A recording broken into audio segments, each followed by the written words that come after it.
లో ఎడ్యుకేషనలిస్టులు అందరూ కూడా చెప్పినటువంటి అంశమే. మిత్రులారా, మనం 2 రోజులు మాట్లాడుకున్నాం. ఈ రోజు కార్యక్రమంలో కూడా ఉన్నటువంటి అందరికీ బుద్ధా ఫౌండేషన్ తరపున స్వాగతం, సుస్వాగతం. నాకు ఈ 2 రోజుల్లో నిన్న కొంచెం మధ్య మధ్యలో కొంత గ్యాప్ వచ్చింది, కానీ రాత్రి నుంచి ఇప్పటి వరకు అయితే మాత్రం రాత్రి కూడా దాదాపు 2 గంటల దాకా ఫోన్లు చేస్తూనే ఉన్నారు మన వాళ్ళు. అట్లా ఇవాళ కూడా ప్రతి వాళ్ళ ఇంట్లో పిల్లలతో వాళ్ళు ఫేస్ చేసేటువంటి ప్రాబ్లమ్స్, సీరియస్ ప్రాబ్లమ్స్ కూడా. ఎక్కడో ఢిల్లీ దగ్గర ఒక తల్లి, నిజంగా ఐఎమ్ వెరీ హ్యాపీ. ఈ ప్రోగ్రామ్స్ వల్ల నేను ఎంత ఆనందంగా ఉన్నానంటే, ఢిల్లీ దగ్గర ఒక తెలుగు అమ్మాయి ఆ ఫ్యామిలీలో ఒక రకంగా భర్త నన్ను హెరాస్ చేస్తున్నాడు అనేటువంటి ఆలోచనలో ఉన్నటువంటి ఒక అమ్మాయి ఈ 2 రోజులు క్లాసుల తర్వాత ఇవాళ మార్నింగ్ మాట్లాడిన అమ్మాయి, నేను మారటం మొదలు పెట్టిన తర్వాత నా భర్తలో కూడా కొంత మార్పు స్టార్ట్ అయింది. ఆ అమ్మాయి చెప్పిన 1-2 ఇన్సిడెంట్స్ ఇప్పుడు కూడా ఉందేమో, ఈ క్లాసులో ఉండుంటుంది ఖచ్చితంగా. I'm very happy. ఆ ఒక్క ఫోన్తో మిగతా చాలా మంది చెప్పినటువంటి అంశాలు కొన్ని దాచి చెప్తారు పేరెంట్స్ లో. నేను సైకాలజిస్ట్ని. వాళ్ళు నాతో మాట్లాడేటప్పుడే వాళ్ళు ఏం దాస్తున్నారో నాకు అర్థమవుతుంది. ఎక్కువ మంది తల్లిదండ్రులు కొత్త పరిచయంలో కుటుంబంలో ఉన్న చిన్న చిన్న ప్రాబ్లమ్స్ ని వాళ్ళ ఓరియంటేషన్ లో చెప్తారు. అక్కడ కొన్ని అంశాలు నేను ప్రశ్నిస్తున్నా, కొన్ని దాస్తారు. అది మనిషి లక్షణం. నేనేమి వాళ్ళని ఏం అనుకోవట్లేదు. నేను నాకు ఇంకా 1-2 సార్లు మాట్లాడిన తర్వాత నా దగ్గర దాచరు. ఎందుకంటే దాచకుండా లోపల ఉన్నది మొత్తం తీసుకోగలుగుతాను. నేను డాక్టర్ని. నాకు మొత్తం తెలిస్తేనే కరెక్ట్ సొల్యూషన్ చెప్పగలుగుతా. I'm very happy. ఆ లక్నో దగ్గర ఉన్నటువంటి ఒక అమ్మాయి, తెలుగు అమ్మాయి, ఎంత ఆనందంగా సొంత తండ్రితో ఎంత ఫ్రీగా చెప్పగలిగిందో అంత ఫ్రీగా నాతో మాట్లాడింది. I'm very happy. 2 సంవత్సరాల నుంచి నరకం అనుభవిస్తున్నాను. ఆ అమ్మాయి వాడిన పదాలు డైరెక్ట్ గా చెప్తున్నాను మిత్రులారా. 2 సంవత్సరాల నుంచి నేను నరకం అనుభవిస్తున్నాను, టార్చర్ గురి అవుతున్నాను. చిన్న చిన్న అంశాలే టార్చర్ అంటే, ఆ హస్బెండ్ మళ్ళీ మీరు నెగిటివ్ గా ఆలోచన చేయమాకండి. ఏ రోజు ఒక్క దెబ్బ కూడా కొట్టలేదు ఆయన. కమ్యూనికేషన్ గ్యాప్ వల్ల, వీళ్ళిద్దరి మధ్య ఉన్నటువంటి గ్యాప్ వల్ల ఈ అమ్మాయి థాట్ వేరు, ఈ అమ్మాయి చైల్డ్ ఈగో, అతను పేరెంటల్ ఈగో. ఇది పొరపాటు కాదు మిత్రులారా. భార్యాభర్తల్లో భార్య చైల్డ్ ఈగో, భర్త పేరెంటల్ ఈగోతో ఉంటే కొంత ఇబ్బందిగానే అనిపిస్తుంది. దానికి సొల్యూషన్ ఇబ్బందిగా ఫీల్ అవటం కాదు.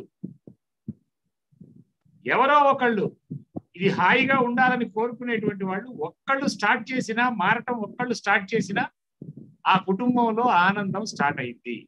ఆ అమ్మాయి, నేను పేరు చెప్పను, ఆ అమ్మాయి ఇప్పుడు కూడా క్లాస్లో ఉంది.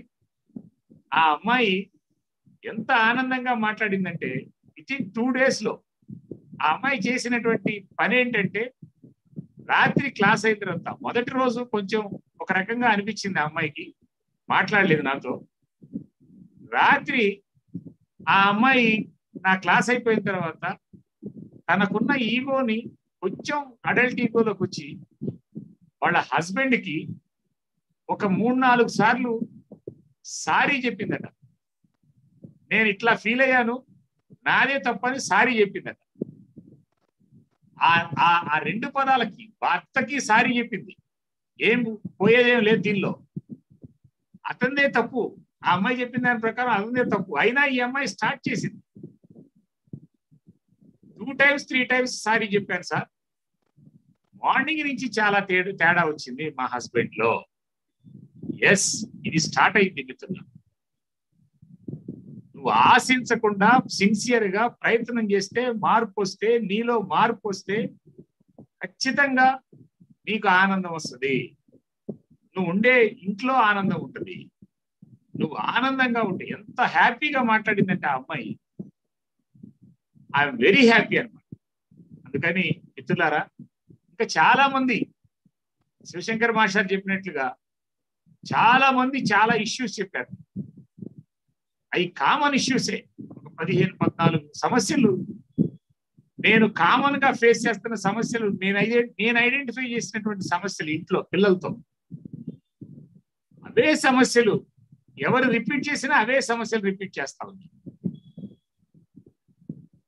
ఈ సమస్యలు కామన్ గా ఉంది. నేను ఇది 3వ రోజు మిత్రులారా.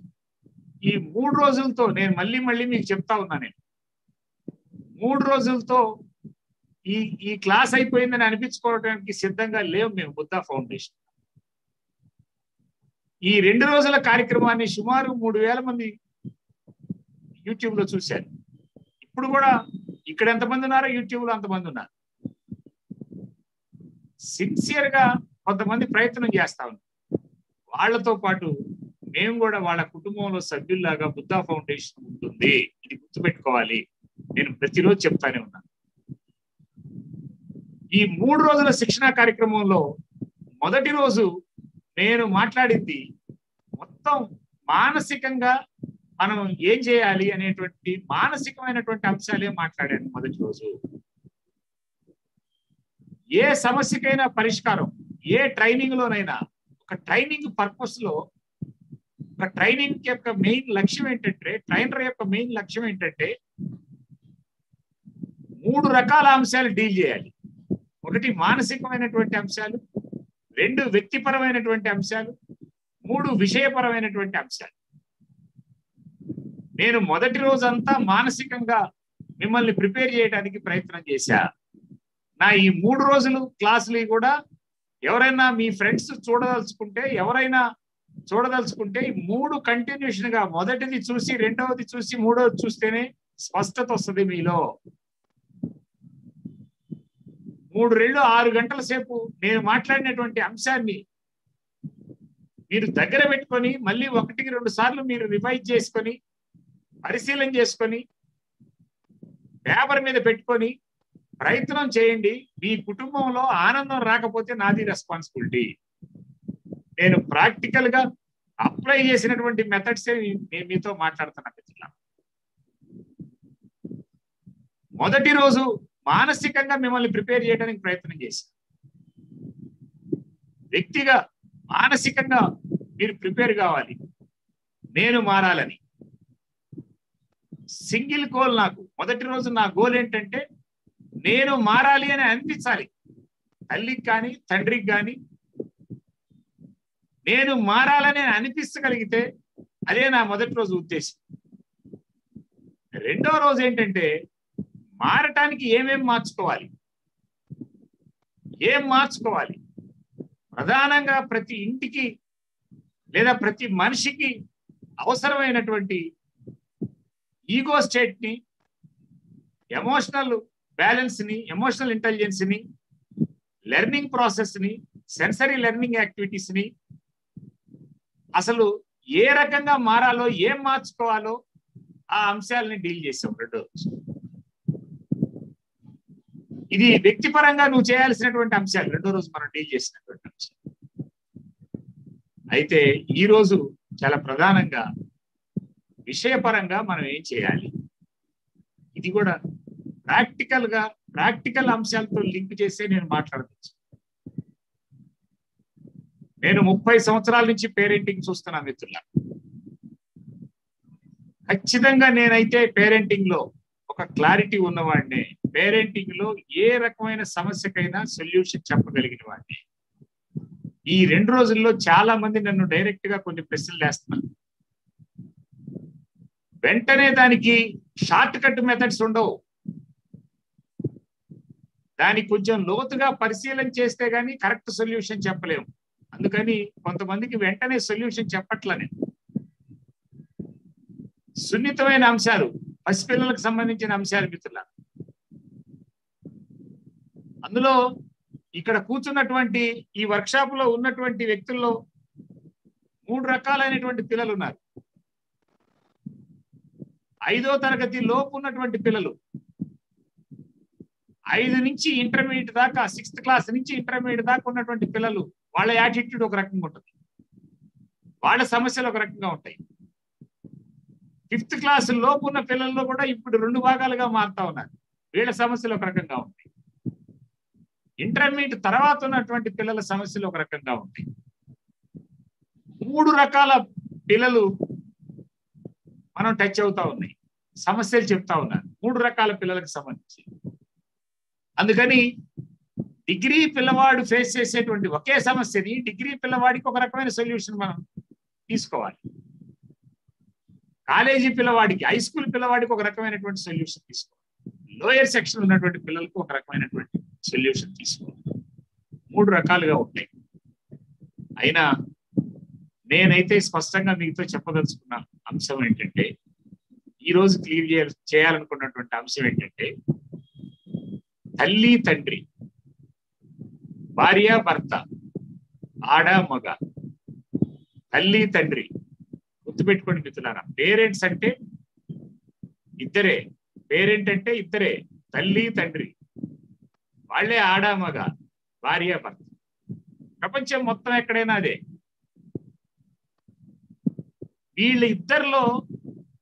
వీళ్ళిద్దరిలో మార్చుకోవడానికి సిద్ధపడితే, మారితే వీళ్ళిద్దరు ఎలా ఉండాలో సైంటిఫిక్ గా పిల్లలకి సంబంధించినటువంటి వరకు, పేరెంటింగ్ కి సంబంధించినటువంటి వరకు భార్యాభర్త ఎలా ఉండాలో ఆ ఉన్నతమైనటువంటి స్థాయిలో వాళ్ళిద్దరు కనుక ఉంటే ఆ ఇంట్లో చాలా సమస్యలు తక్కువ ఉంటాయి. అనేక సమస్యలకి సూటిగా కొంతమంది అడుగుతా ఉన్నారు,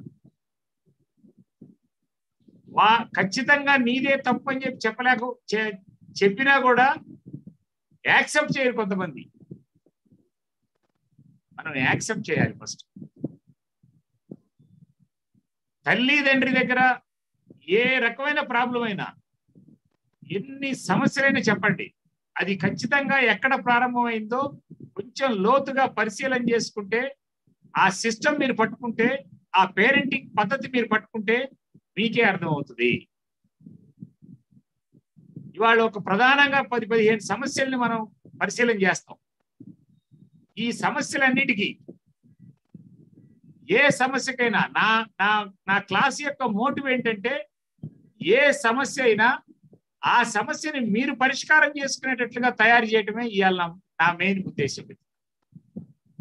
ఒక సమస్య వస్తే ఆ సమస్యకు వెంటనే ఫోన్ చేసి ఒక మాస్టర్ని, ఒక సైకాలజిస్ట్ని లేదా ఒక కౌన్సిలర్ని, పెద్దవాళ్ళని అడిగేటువంటి పరిస్థితి కాకుండా, ఒక తల్లి తండ్రిగా మీరు ఎంత వయసున్నా, చిన్న వయసున్నా, పెద్దవాళ్ళైనా, తల్లి తండ్రిగా, భార్య భర్తగా మీరు కరెక్ట్ పేరెంటింగ్ మీకు సిస్టమ్ తెలిస్తే, ఆ పేరెంటింగ్ మీరు అప్లై చేస్తే ఖచ్చితంగా ఆ ప్రాబ్లంకి సొల్యూషన్ మీ దగ్గరే కనపడుతుంది, మీకే కనపడుతుంది. అట్లా సొల్యూషన్ మీ అంతటా మీరు పరిష్కారం చేసుకునేటట్టు తయారు చేయటమే ఈ రోజు నా క్లాస్ యొక్క ముఖ్య ఉద్దేశం మిత్రులారా.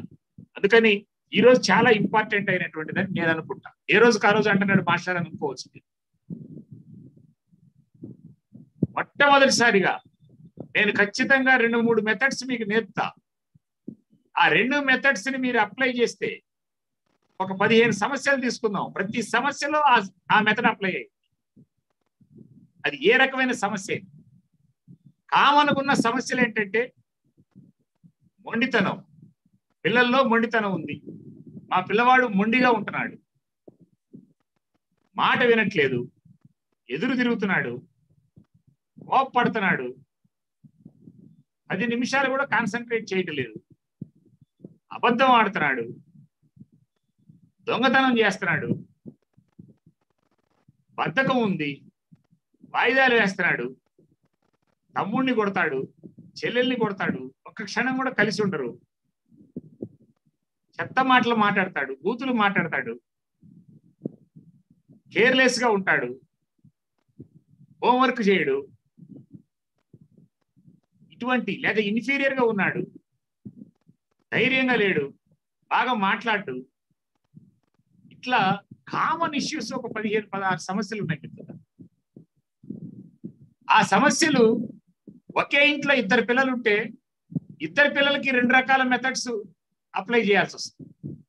అది ఎట్లా అప్లై చేయాలో మీకు అర్థమైతే ఎట్లయినా మీరు అప్లై చేయడానికి అవకాశం ఉంటుంది. చైనా సామెత ఉంది, చేపలు ఇవ్వటం కాదు, చేపలు పట్టడం నేర్పండి అని.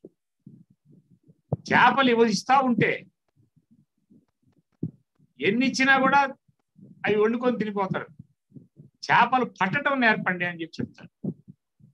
నేను కూడా ఇవాళ ఈ ఆర్ట్ ఆఫ్ పేరెంటింగ్ లో మీ ఇంట్లో ఉన్న సమస్యల్ని మీరు ఎట్లా పరిష్కారం చేసుకోవాలో నేను 2 టెక్నిక్స్ మీకు సిస్టమేటిక్ గా మీకు నేర్పుతాను. ఇవాళ అట్ని పట్టుకోండి, వీలైతే పెన్ను పేపర్ దగ్గర పెట్టుకోండి.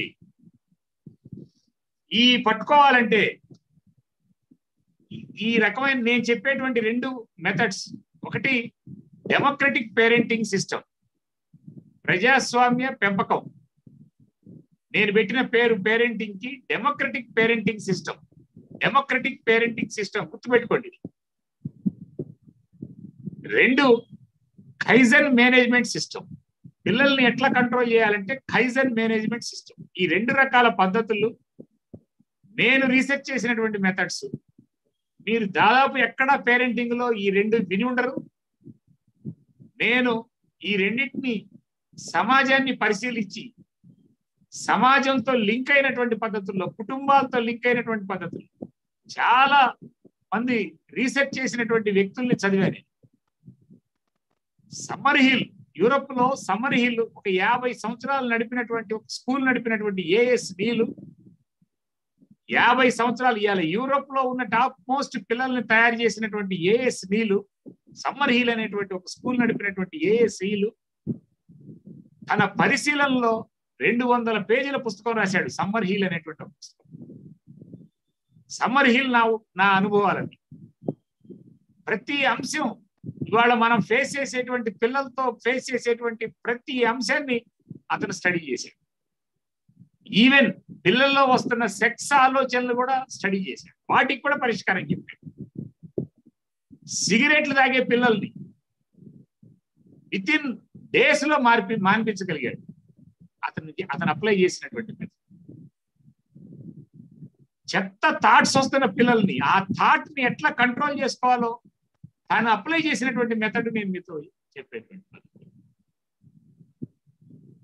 జాన్ హోల్ట్ ఈ ఎడ్యుకేషన్ సిస్టమ్ లో అద్భుతమైనటువంటి పుస్తకాలు రాసినటువంటి వ్యక్తుల్లో జాన్ హోల్ట్.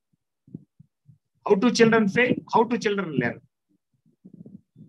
చిల్డ్రన్ ఎట్లా నేర్చుకుంటారు, ఎట్లా ఫెయిల్ అవుతారు, ఎక్కడ ఫెయిల్ అవుతారు, ఎట్లా ఫెయిల్ అవుతారో మీకు అర్థమైతే, ఆ ఫెయిల్ కాకుండా మనం చూడగలిగితే పిల్లవాడు అద్భుతంగా దశకెళ్తాడు. ఈజుబాయ్, భారతదేశంలో మీసాల అమ్మ అంటారు అతన్ని. ఈజుబాయ్ ఆయన పేరు. మీసాల అమ్మ అంటారు. నేను ఆయన్ని చదివిన తర్వాత నాకు అర్థమైంది ఏంటంటే స్త్రీతత్వం, తల్లితత్వం మగవాడిలోనైనా ఆడవాళ్ళలోనైనా తల్లితత్వం ఉంటే ఆ పిల్లలు వండర్స్ చేస్తారు. ఈజుబాయ్ ఒక డిఈఓగా పనిచేశాడు గుజరాత్. ఈ దేశంలో గొప్ప ఎడ్యుకేషనలిస్ట్, అద్భుతాలు చేశాడు ఆయన, విజయారాయణ.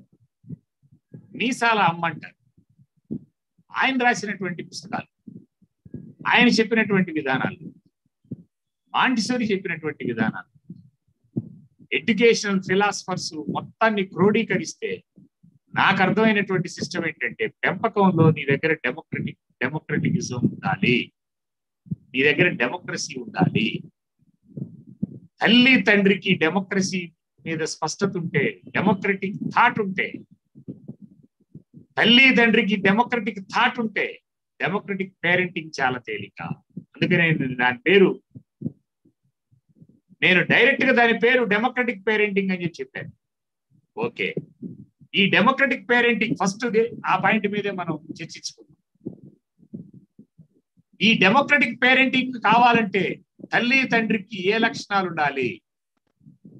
మొదటి రోజు కొన్ని మాట్లాడుకున్నాం, తల్లికి తండ్రికి కొన్ని లక్షణాలు ఉండాలని చెప్పి. అవి సిద్ధాంతపరంగా తల్లి తండ్రి మనస్తత్వంలో ఉండాల్సిన మానసికంగా ఉండాల్సిన లక్షణాలు చెప్పాను, ఒక 6 లక్షణాలు.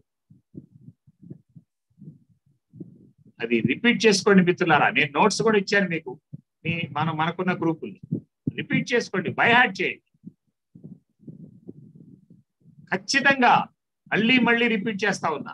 తల్లి తండ్రి అంటే ఆడ మగ, తల్లి తండ్రి భార్య భర్త, వీళ్ళిద్దరూ మళ్ళీ చెప్తా ఉన్నా. 1+1 = 1. ఫస్ట్ దీనికి స్టార్ట్ చేయాలి. కల్మషం లేకుండా ఉండాలి. ఇద్దరి మధ్య ఏ రకమైన గ్యాప్ ఉండకూడదు. ఒకళ్ళని ఒకళ్ళు అర్థం చేసుకోగలగాలి. ఒకళ్ళంటే ఒకళ్ళకి రెస్పెక్ట్ ఉండాలి. ఒకళ్ళంటే ఒకళ్ళకి ప్రేమ ఉండాలి. పారదర్శకంగా ఉండాలి భార్యాభర్తలిద్దరూ. భారతీయ సమాజంలో, ప్రత్యేకంగా హిందూ సమాజంలో ఒక ఆడపిల్లంటే చిన్నతనంలో తండ్రి, యుక్త వయసులో భర్త, వృద్ధాప్యంలో తనయుడు. నస్త్రీ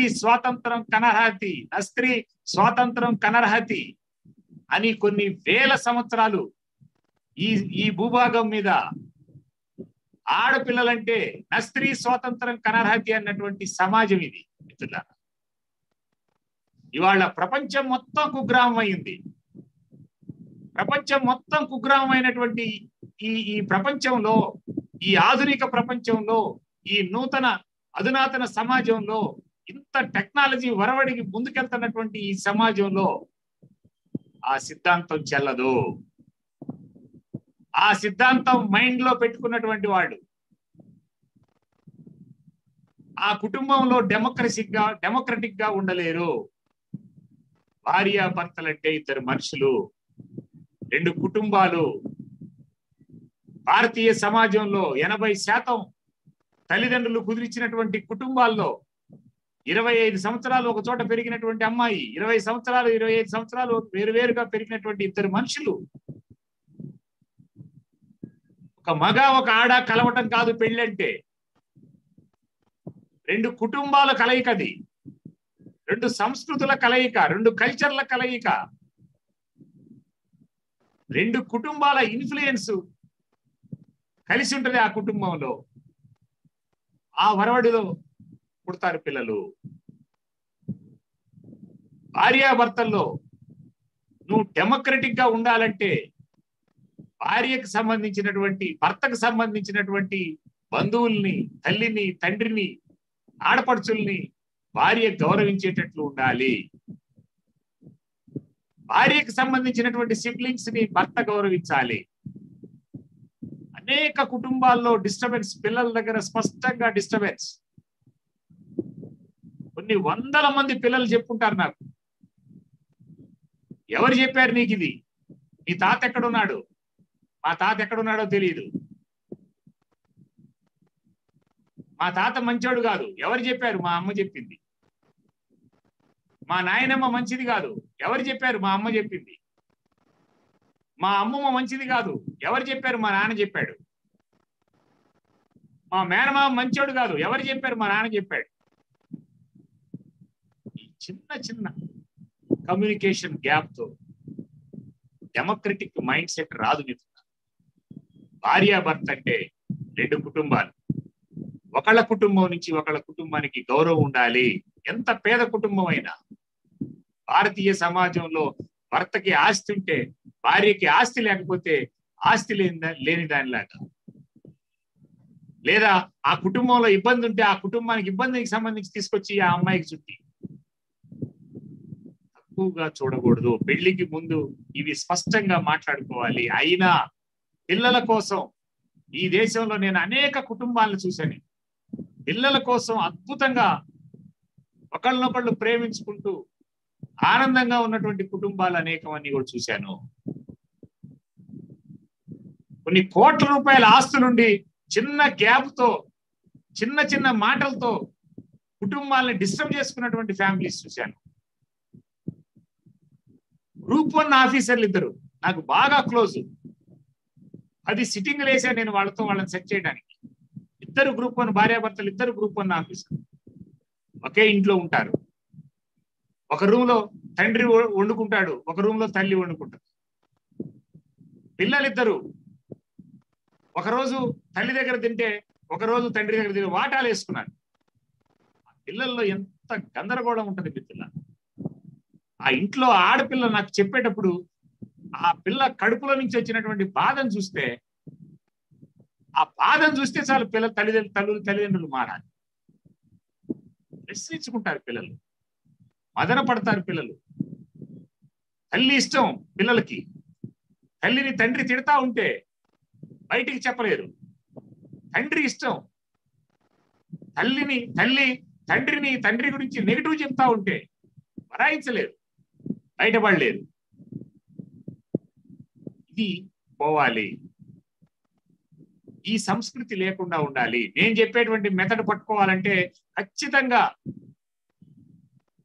కుటుంబంలో ఉన్నటువంటి ఇద్దరు కల్మషం లేకుండా, ట్రాన్స్పరెంట్ గా, కల్మషం లేకుండా, అరలు లేకుండా, ఒకరి మీద ఒకరి గౌరవంతో ప్రయత్నం చేయండి మిత్రులారా. ఎంత ఆనందంగా ఉంటుందో చూడండి. ఈ సిస్టమ్ మీరు ప్రయత్నం చేయండి, ఎంత ఆనందంగా ఉంటుందో చూడండి. నేను చూసాం ప్రాక్టికల్ గా. విజయవాడలో 50 ఫ్యామిలీస్ ని తీసుకున్నాం, 2 రోజులు ట్రైనింగ్ ఇచ్చాం. 30 ఫ్యామిలీస్, అద్భుతమైనటువంటి రిజల్ట్స్ వచ్చినాయి. ఫ్యామిలీస్ భార్యాభర్త. ఆర్ట్ ఆఫ్ పేరెంటింగ్ అంటే ఇద్దరికి కలిపి ట్రై చేయాలి. జూమ్ కాబట్టి ఎవరున్నారో లేదో మాకు తెలియదు. మేమైతే ఆర్ట్ ఆఫ్ పేరెంటింగ్ మీద శిక్షణ అంటే భార్యాభర్త ఇద్దరు ఉంటేనే శిక్షణ మొదలు పెడతాం, శిక్షణ ఇస్తున్నాం ఇప్పుడైతే. ఎందుకంటే ఒకళ్ళని మార్చిన రెండో వాళ్ళు దానికి సహకరించకపోతే మళ్ళీ డిస్టర్బెన్స్ వస్తాం. అందుకని మిత్రులారా, ఖచ్చితంగా ఈ లక్షణాలు చాలా తేలిక. నేను నిన్న చెప్పినటువంటి అడల్ట్ ఈగోతో మాట్లాడటం, ఎమోషనల్ ఇంటెలిజెన్స్, ఎమోషన్స్ ని కంట్రోల్ చేసుకోవడం, ఆనందంగా ఉండడం. ఈ మనిషి పుట్టింది, ఈ మనిషి బతికే 60 సంవత్సరాలు 70 సంవత్సరాలు, ప్రతి క్షణం నీ చేతిలోనే ఉంటది. అందుకనే సైకాలజీ ఏం చెప్తుందంటే ప్రజెంట్ లో ఉండు, నువ్వు ఆనందంగా ఉంటావు. ఎప్పుడు ప్రజెంట్ లో ఉండడానికి ప్రయత్నం చేయి. నీ ఎరుకలో నువ్వు ఉండమని చెప్తుంది భగవద్గీత. నీ ఎరుకలో నువ్వు ఉండడం, ఎప్పుడు నీ ఎరుకలో ఉండడం, ప్రజెంట్ లో ఉండడం. పాస్ట్ గురించి ఆలోచిస్తే, పాస్ట్ లోకి వెళ్ళావంటే మొత్తం బాధలే గుర్తొస్తాయి. ఫ్యూచర్ గురించి ఆలోచించావంటే భయం గుర్తొస్తుంది. అందుకే ప్రజెంట్ లో ఉండడం నేర్చుకోవాలి. ప్రజెంట్ లో ఉండగలిగితే, అడల్ట్ ఈగోతో మాట్లాడగలిగితే, నీ ఎమోషన్స్ నువ్వు కంట్రోల్ చేసుకోగలిగితే, నీ భార్యతో నువ్వు ట్రాన్స్పరెంట్ గా ఉండగలిగితే, కల్మషం లేకుండా ఉండగలిగితే, ఒక ఫ్రెండ్షిప్ చేయగలిగితే, భార్యాభర్తలంటే స్నేహితులు అనేక రకాలైనటువంటి అంశాలు చూడొచ్చు. మన పెద్దలు కూడా చెప్తారు, భార్య 5 రకాల పాత్ర నిర్వహించాల్సి వస్తుంది ఇంట్లో.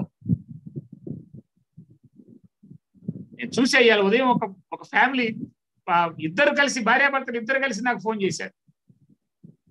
అర్థమైంది నాకు అక్కడ భర్తదే తప్పు. నేను ఆ అమ్మాయికి ఏం చెప్పానంటే, నీ కొడుకు ఇతను కొంచెం చిన్న ఆలోచన గాడిదప్పున్నాడు, నీ కొడుకు, నువ్వు ఇతన్ని కొడుకుగా చూడగలవా అని అడిగా. వెంటనే ఇద్దరు ఫేస్ లో ఆనందం కనపడిపోయింది. ఆ థాట్ అనుకుంటేనే అద్భుతంగా ఉంటుంది. ఇది సాధ్యపడిద్ది, మీలో ఎవరికైనా సాధ్యపడిద్ది. ఈ లక్షణాలు ఉంటే నేను చెప్పేటువంటి parenting, that is democratic parenting system, ప్రజాస్వామ్య పెంపకం. ఈ సిస్టాన్ని పట్టుకోండి మిత్రుల, చాలా తేలికేది డెమోక్రటిక్ పేరెంటింగ్ సిస్టమ్. ఏ సమస్య అయినా మనం 15 సమస్యలు తీసుకుందాం ఇప్పుడు, తర్వాత ఏ సమస్యకైనా దీనిలో సొల్యూషన్ దొరికింది. డెమోక్రటిక్ పేరెంటింగ్ సిస్టమ్ అంటే నువ్వు నీ భార్య, నీకు 2 పిల్లలుంటే 4 మీరు కుటుంబం. ప్రజాస్వామ్యం. భారతదేశం ప్రపంచంలో అతి పెద్ద ప్రజాస్వామ్య దేశం. ప్రపంచం మేధావులంతా కూడా ఇవాళ అన్ని రకాల సిద్ధాంతాలన్నీ కొట్టుకెళ్తా ఉన్నాయి, కానీ డెమోక్రసీ నిలబడతా ఉంది. డెమోక్రసీ గ్రేట్ అని చెప్తా ఉన్నారు. భారతదేశం అతి పెద్ద ప్రజాస్వామ్య దేశం. 74 సంవత్సరాలైంది స్వతంత్రం వచ్చి ఈ దేశానికి. ఈ దేశం అభివృద్ధి చెందుతూ ఉన్న దేశంగా ఉండడానికి కారణం ఏంటంటే ఈ దేశం రాసుకున్నటువంటి, ఈ దేశ రాజ్యాంగంలో రాసుకున్నటువంటి డెమోక్రసీని కరెక్ట్ గా ఇంప్లిమెంట్ చేయలేకపోవడమే. భారతదేశ రాజ్యాంగంలో రాసుకున్న మన రాజ్యాంగ పీఠిక రోజు చదువుతా ఉన్నాం. అందుకనే ప్రతి మనిషికి రాజ్యాంగ పీఠిక చదివించాలని మేము కోరుకుంటా ఉన్నాం. భారతదేశ రాజ్యాంగ పీఠికలో చెప్పుకున్నటువంటి ప్రజాస్వామ్యాన్ని, ఈ దేశంలో నిజమైన ప్రజాస్వామ్యం ఉండుంటే ఈ దేశం ప్రపంచంలో ఎప్పుడో నెంబర్ 1, 2 ప్లేస్ లో వెళ్ళిపోయి ఉండేది. అంత శక్తివంతమైనటువంటి దేశం ప్రజాస్వామ్యాన్ని ఇంప్లిమెంట్ చేయలేకపోవడం వల్ల, ప్రజాస్వామ్యాన్ని స్పష్టంగా గ్రాస్ రూట్ లో గ్రామానికి తీసుకెళ్లలేకపోవడం వల్లనే భారతదేశం వెనకబడి ఉంది. ఆ ప్రజాస్వామ్యం అంటే అర్థం ఏంటంటే ఉమ్మడి చర్చ, వ్యక్తిగతమైనటువంటి బాధ్యత. సింగిల్ వర్డ్ లో పెట్టాలి చెప్పాలంటే. నేను అప్లై చేసే పేరెంటింగ్ కి డెమోక్రటిక్ పేరెంటింగ్ అంటే ఉమ్మడి చర్చ, వ్యక్తిగతమైనటువంటి బాధ్యత. ఉమ్మడి చర్చ, ఒక కుటుంబంలో భార్య భర్త 2 పిల్లలు ఉన్నారు, నలుగురు కూర్చొని చర్చించుకోవటం. ఒక వస్తువు కొనాలి, ఒక టీవీ కొనాలి, నీకు పోయేదేం లేదు, టీవీ కొనాలనుకున్నారు, నలుగురు కూర్చొని మాట్లాడుకొని ఇవాళ టీవీ కొనాలనుకుంటున్నాం, దీనికి ఇంత బడ్జెట్ అయింది, ఇన్ని డబ్బులు, ఇక్కడి నుంచి వచ్చిన ఈ డబ్బులు, ఇవి చర్చ జరిగితే, మనీ గురించి స్పష్టంగా చర్చ జరిగితే పిల్లలకి బాధ్యత వస్తుంది. నువ్వు ఏ వస్తువు కొన్నా, ఏ నిర్ణయం తీసుకుంటున్నా ఇంట్లో, చిన్న పిల్లలైనా కొంచెం ఊహొస్తే వాళ్ళకి అర్థం అవుతానే ఉంటది. వాళ్ళకి అర్థం కాకపోయినా కూర్చోబెట్టి, ఆ చర్చలో కూర్చోబెట్టి, ఇవాళ మనం టీవీ కొనుక్కోబోతున్నాం, ఏ టీవీ కొందాం? భర్త సోనీ టీవీ అన్నాడు, భార్య శాంసంగ్ అంది, పిల్లలిద్దరూ సోనీయే కావాలన్నారు. మాట్లాడుకొని, చర్చించుకొని, దానిలో మంచి చెడు మాట్లాడుకొని, ఇదైతే ఇట్లా ఉంటదని మాట్లాడుకొని, ఎక్కువ మంది ఆశించిన ఉమ్మడి చర్చ జరిగి ఒక నిర్ణయం తీసుకుంటే నలుగురు పాటిస్తారు. ఇదే ప్రజాస్వామ్యం. నేను రాజకీయాలు చెప్పట్లేదు మిత్రుల. ప్రజాస్వామ్యం, అద్భుతమైనటువంటి ప్రజాస్వామ్యం అనేటువంటి ఒక ఆలోచనని కుటుంబంలో ఇంప్లిమెంట్ చేయమంటున్నాను నేను. ఏ ఇంట్లో నిజమైన ప్రజాస్వామ్యం ఉంటుందో ఆ ఇంట్లో అరలుండవు, ఇంకా కమ్యూనికేషన్ గ్యాప్ ఉండదు, 2 మాటలు ఉండవు. ప్రజాస్వామ్యం నువ్వు కరెక్ట్ గా ఇంప్లిమెంట్ చేస్తే ఇంట్లో మీ నలుగురికి ఒకే భాష వస్తుంది, ఒకే మాట ఉంటది, ఒకే థాట్ ఉంటది, ఒకే పని ఉంటది. ఒక కుటుంబంలో నలుగురు ఉంటే, పర్టికులర్ గా పిల్లలు మీరిద్దరి దగ్గర, భార్యాభర్తల దగ్గర, పేరెంట్స్ దగ్గర, భార్యాభర్తలు ఇద్దరి దగ్గర, మీ దగ్గర ప్రజాస్వామ్యం ఉంటే, మీరిద్దరు అరలు లేకుండా ఉంటే, మీరు చర్చిస్తే, ఉమ్మడి చర్చలో మీరుంటే, ఒక చర్చించి నిర్ణయాలు తీసుకుంటే అందరూ భాగస్వామ్యం అవుతారు. ఈ పేరెంటింగ్ సిస్టాన్ని నేనేమంటానంటే డెమోక్రటిక్ పేరెంటింగ్ సిస్టమ్ అంటాను. ఇది ఇంప్లిమెంట్ చేయండి మీ ఇంట్లో. ఏ పని చేయాలన్నా, 10th క్లాస్ అమ్మాయి చదువుతుంది మీ దగ్గర, 8th క్లాస్ అబ్బాయి ఉన్నాడు, అమ్మాయి 10th క్లాస్ అయిపోయింది, ఇంటర్మీడియట్ చేర్చాలా, నలుగురు కూర్చోండి, ఆ పాపను అడగండి, ఫస్ట్ ఆ అమ్మాయి చేరేది, ఆ పాపను అడగండి ఏ గ్రూప్ చేరుతావు, మాట్లాడుకోండి. ప్రజాస్వామ్యం ప్రతి అంశంలో మాట్లాడుకోవచ్చు మిత్రుల. దానివల్ల ఉపయోగం ఏంటంటే పిల్లలకి భాష వస్తుంది, పిల్లలకి ధైర్యం వస్తుంది, చక్కగా మాట్లాడే లక్షణం వచ్చినటువంటి పిల్లలు ఎక్కడైనా గెలుస్తారు. ఇవాళ 95% మార్కులు ఉన్నటువంటి పిల్లలు కూడా సక్రమంగా మాట్లాడలేక దగ్గరకు వచ్చి అద్భుతమైనటువంటి ఉద్యోగాలు కోల్పోతున్నారు. భాష వస్తుంది, ధైర్యంగా మాట్లాడడం వస్తుంది. ధైర్యంగా మాట్లాడే పిల్లవాడికి వాడి లోపల ఉన్నటువంటి నెగటివ్స్ పాజిటివ్స్ వాడికి అర్థమవుతాయి. వాడు చేసే చర్యల్లో నెగిటివ్ ఏది పాజిటివ్ ఏది వాడికి అర్థమవుతుంది. మాట్లాడేస్తున్నటువంటి పిల్లవాడికి ఆ మాటలు ఎట్లా వస్తాయంటే, నువ్వు ప్రజాస్వామ్యంగా చర్చ పెడితే, తప్పు మాట్లాడినా పర్వాలేదు, వ్యతిరేకం మాట్లాడే ఒక రూల్ పెట్టుకోవాలి ఇంట్లో. ప్రజాస్వామ్యం అంటే నాకు తెలిసినటువంటి మీ మీ మీ మీ భర్తకు భర్త చెప్పినటువంటి అంశాన్ని మిగతా ముగ్గురు వ్యతిరేకిస్తే ఆ ముగ్గురి యొక్క అంశాన్ని భర్త యాక్సెప్ట్ చేయాలి. ఏ ప్రజాస్వామ్యం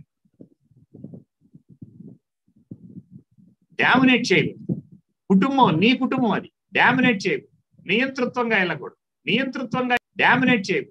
నియంతృత్వం నేను రీసెర్చ్ చేసినటువంటి డెమోక్రటిక్ పేరెంటింగ్ సిస్టమ్, దీనికి నేను పేరు డెమోక్రటిక్ పేరెంటింగ్ సిస్టమ్ అని పేరు పెట్టాను. ఇంప్లిమెంట్ చేశారు, ప్రాక్టికల్ గా ఇంప్లిమెంట్ చేశారు. కొన్ని వందల సమస్యల్ని పరిష్కారం చేయగలిగారు ప్రాక్టికల్ గా ఇంప్లిమెంట్ చేసినటువంటి. ఇద్దరు భార్యాభర్తలు, ఇద్దరు టీచర్లు, వీళ్ళిద్దరు టీచర్లు, గవర్నమెంట్ స్కూల్ టీచర్లు. పిల్లలిద్దరు గాడి తెప్పారు, ఇద్దరు మగ పిల్లలు. ఒకటి 7th క్లాస్, ఒకటి 8th క్లాస్ గాడి తెప్పారు. ఖచ్చితంగా 2-3 సిట్టింగులు వాళ్లే ఇంట్లో ఎట్లా చేయాలో వాళ్ళిద్దరికి కరెక్ట్ గా నేర్పితే, వాళ్ళిద్దరు భార్యాభర్తలు ముందు చిన్న ఉన్నాయన్ని క్లియర్ చేసుకుని వాళ్ళిద్దరిని కరెక్ట్ కౌన్సిలింగ్ చేసి ఆ ఇంట్లో సిట్టింగ్ చేస్తే, వాళ్ళు కరెక్ట్ గా ప్లాన్ చేసి 4-5 సిట్టింగ్స్ లో ఆ పిల్లలు మొత్తం వీళ్ళు ట్రాన్స్ లోకి వచ్చారు. వందల సంఘటనలు చెప్తాను మీకు. దీనికి సాధ్యపడింది. చాలా మంది తల్లులు ఏం చెప్తారంటే, నేను రెడీ గాని మా ఆయన రెడీగా ఉండడు. తండ్రులు కొంతమంది ఏం చెప్తారంటే, నేను రెడీ గాని మా ఆవిడ నేరో మైండ్, ఎప్పుడు మా ఆవిడకి మొత్తం వాళ్ళ అమ్మాయి డామినేట్ చేస్తుంది. భార్యాభర్తలు పెళ్ళయిన తర్వాత ఫస్ట్ ప్రయారిటీ భార్య భర్తకి ఇవ్వాలి, భర్త భార్యకి ఇవ్వాలి. పెళ్ళయిన తర్వాత కూడా ఇన్ఫ్లుయెన్స్, పక్క నుంచి ఇన్ఫ్లుయెన్స్ ఉంటే గౌరవించాలి. భార్యకి సంబంధించిన తల్లిని భర్త గౌరవించేటట్లుగా భార్య క్రియేట్ చేయాలి. భర్తకు సంబంధించినటువంటి మనుషుల్ని భార్య గౌరవించేటట్లుగా భర్త దగ్గరే ఉంటది.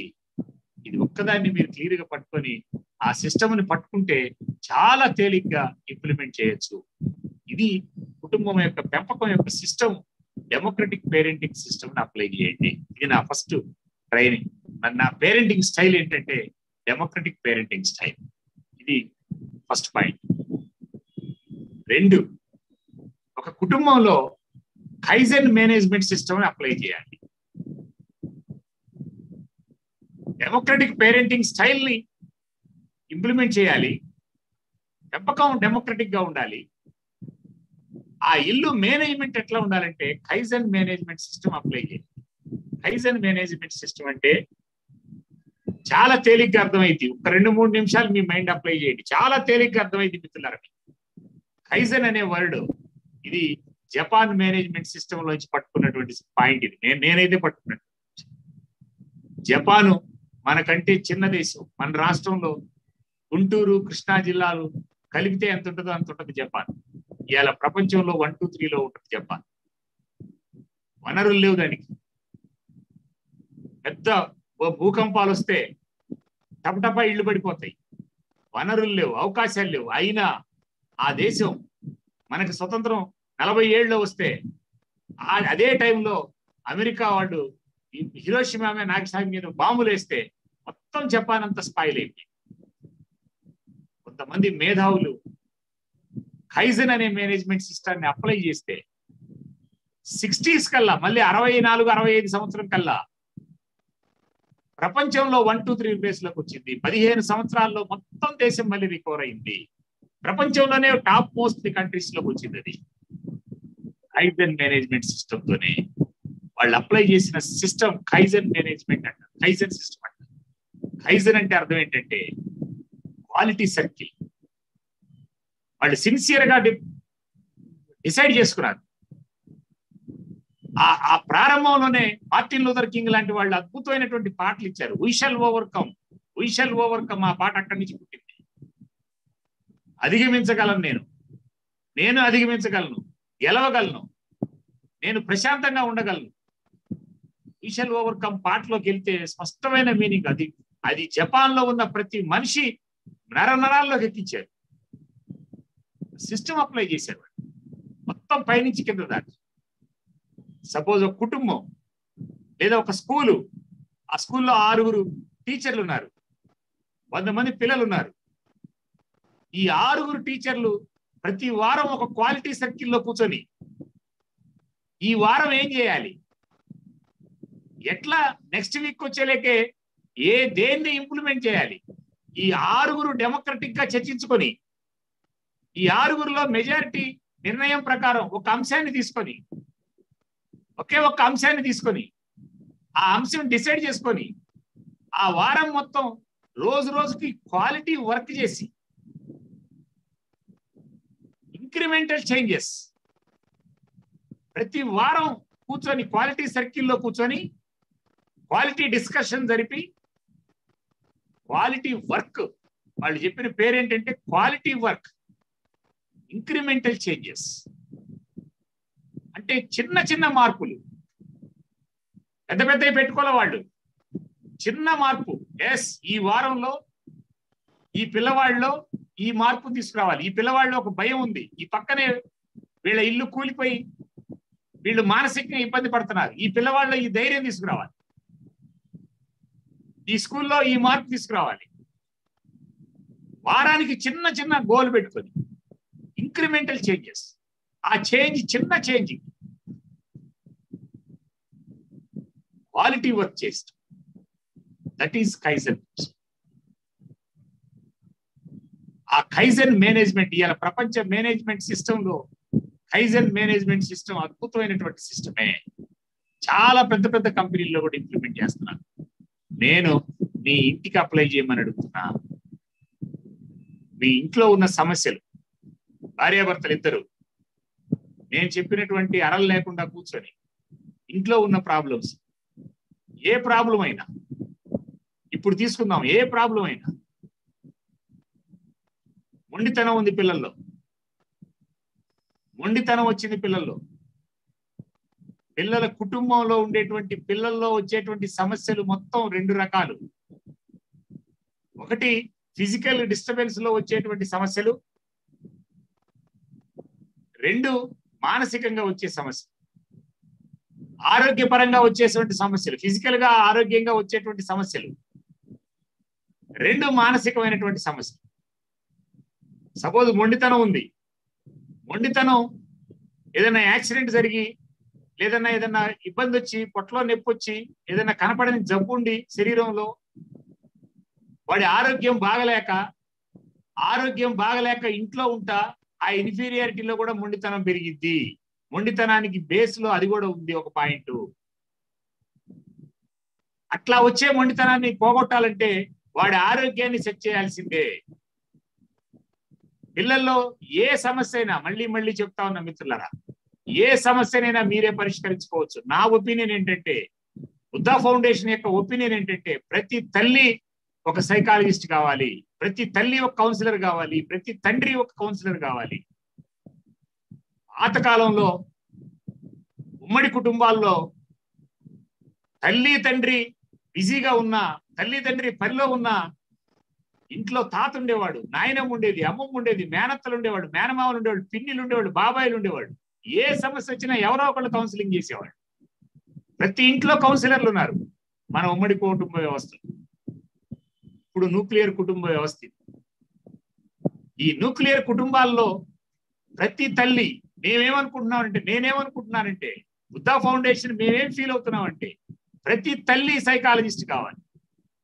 సైకాలజిస్ట్ అంటే పుస్తకాలు చదవాల్సినటువంటి అవసరం ఏం లేదు. కౌన్సిలింగ్ చేయడానికి సైకాలజీ చదవాల్సినటువంటి అవసరం లేదు మిత్రులారా. కౌన్సిలింగ్ చేసే లక్షణం మీ దగ్గర ఉంటే కౌన్సిలింగ్ చేయొచ్చు. పుస్తకాల్లో ఉన్నట్లుగానే మేము ఎక్కడ కౌన్సిలింగ్ చేయట్లా. నేను సైకాలజీలో చదువుకున్నటువంటి సిద్ధాంతాన్ని ప్రాక్టికల్ గా అప్లై చేయాలంటే అది ఎక్కడా కూడా సెట్ కావట్లా. దాని థియరీని పట్టుకొని ప్రాక్టికల్ గా అంశంలో మళ్ళీ సపరేట్ గా లోతుగా స్టడీ చేయాల్సిందే. కుటుంబంలో పిల్లలకు వచ్చేటువంటి మానసిక సమస్యలు 70 to 80% ఏ సమస్య అయినా అది మానసిక సమస్యే. ఆ మానసిక సమస్యకి తల్లి గనక కౌన్సిలర్ స్టేజీలో ఉండగలిగితే, కౌన్సిలర్కు ఉండేటువంటి లక్షణం ఏంటంటే, ప్రతి సమస్యకి పరిష్కారం, నేను మొదటి రోజే చెప్పా, ప్రతి సమస్యకి పరిష్కారం ఉంది, పరిష్కారం ఎత్తుక్కుంటే దొరికింది. పిల్లలతో ప్రేమగా ఆనందంగా ఉంటే అంతకంటే గొప్ప కౌన్సిలర్ లేరు. పిల్లల్ని నమ్మగలిగితే, పిల్లల్ని యాక్సెప్ట్ చేయగలిగితే, మొదట్లో చెప్పే 6 లక్షణాలు, ఆ 6 లక్షణాలు ఉంటే నువ్వు కౌన్సిలర్ వే. ఇంట్లో పిల్లల్ని రెస్పెక్ట్ చేయగలిగితే, పిల్లల్ని గౌరవిస్తే, పిల్లల్ని యాక్సెప్ట్ చేస్తే, పిల్లల పట్ల ఎంపతి ఉంటే, నీకు పెంపకం తెలిస్తే నువ్వు కౌన్సిలర్ వే. ఇది మాకున్నటువంటి ఆలోచన మిత్రుల. అందుకని ఖచ్చితంగా మనం అనుకున్నటువంటి 2 సిస్టమ్స్, ఒకటి డెమోక్రటిక్ పేరెంటింగ్ సిస్టమ్, డెమోక్రటిక్ గా ఉండాలి. మీ మైండ్ సెట్ డెమోక్రటిక్ గా ఉండాలి. నేను చేసే సిస్టమ్, నేను చెప్పేటువంటి 2 పద్ధతులను పట్టుకోండి. మీరు ఇంట్లోనే కాదు, నువ్వు ఎక్కడ పనిచేస్తున్నా అక్కడ నువ్వు హీరో అవుతావు, అక్కడ నువ్వు గెలుస్తావు. ఇంట్లో గెలిస్తే, ఇంట్లో ఆనందం ఉంటే, ఇంట్లో ప్రశాంతత ఉంటే, ఇంట్లో అరలు లేకుండా ఉంటే, ఇంట్లో పిల్లలు హ్యాపీగా ఉంటే, నువ్వు పనిచేసే చోట ఈ రోజు చేయగలిగిన దానికంటే ఎక్కువ చేస్తావు. నువ్వు ఎక్కడైనా, నువ్వు గ్రూప్ 1 ఆఫీసర్ అయినా, కలెక్టర్ అయినా, పెద్ద ఇండస్ట్రియలిస్ట్ అయినా, ఇంట్లో సమస్య ఉంటే నీకు నరకమే అక్కడ. ఈ సిస్టమ్ ని నువ్వు ఎక్కడైనా, ఇక్కడ కనుక నువ్వు ఇంప్లిమెంట్ చేస్తే, నీ భార్యతో నువ్వు డెమోక్రటిక్ గా ఉండగలిగితే, నేను చెప్పిన కైజన్ సిస్టాన్ని నువ్వు ఇంప్లిమెంట్ చేయగలిగితే, నీ ఇంట్లో నువ్వు ఇంప్లిమెంట్ చేయగలిగితే, ఇది అత్యంత తేలిక మిత్రులారా. పేరు పదాన్ని మీరు కొత్తగా పదంగా ఉండొచ్చేమో. ఒక చిన్న ఇష్యూ ఉంది, కూర్చోండి రేపు ఉదయం, ఒక పేపర్ మీద పెట్టండి ఇంట్లో ఉన్న సమస్యలు ఎన్ని సమస్యలైనా పర్వాలేదు. అన్ని సమస్యల్ని ఒకేసారి పరిష్కారం కావాలని కోరుకోమాకండి. ఒక చిన్న సమస్య తీసుకోండి. ఒక్క పిల్లకి, ఒక అమ్మాయికి, ఒక అబ్బాయికి 5 సమస్యలు ఉన్నాయనుకోండి, దానిలో ఈజీగా పరిష్కారం చేసే ఒక్క సమస్య తీసుకోండి. ఆ సమస్యని మీరు ప్రేమగా పరిష్కారం చేయండి. ఒక సమస్య పరిష్కారం అయిన తర్వాత కొత్త సమస్య పరిష్కారం చేసుకోవడానికి ప్రయత్నం చేస్తాడు పిల్లవాడైనా పిల్లైనా. పరిష్కారంలో, ఆనందంలో, గెలవటంలో, ఎక్సలెన్సీలో, అది కూడా ఒక వ్యసనమే. గెలుస్తుంటే, సపోజ్ చదవలేకపోతున్నాడు పిల్లోడు, ఎందుకు చదవలేకపోతున్నాడో నువ్వు కరెక్ట్ గా ఐడెంటిఫై చేసి, క్వాలిటీ వర్క్ కనుక వాడి దగ్గర క్వాలిటీ వర్క్ వచ్చేటట్లుగా నువ్వు చేస్తే, వాడు చదివి ఒకసారి ఈ వారంలో 4 మార్కులు పెరిగితే అది వ్యసనమే. నెక్స్ట్ వారంలో ఇంకా 10 పెంచాలని ప్రయత్నం చేస్తాడు. చదువు కూడా ఒక వ్యసనమే మిత్రులారా. అందుకనే నేను ఎప్పుడు చెప్తా ఉన్నా, ఏ పని చేసినా ఎక్సలెంట్ గా చేయాలి. Art of excellency. ఎక్సలెన్సీ లేకపోవటం, ఇంట్లో ఎక్సలెన్సీ లేకపోవటం. ఇంట్లో ఎక్సలెన్సీ లేకపోవటానికి కారణం ఏంటంటే క్వాలిటీ వర్క్ లేకపోవడమే.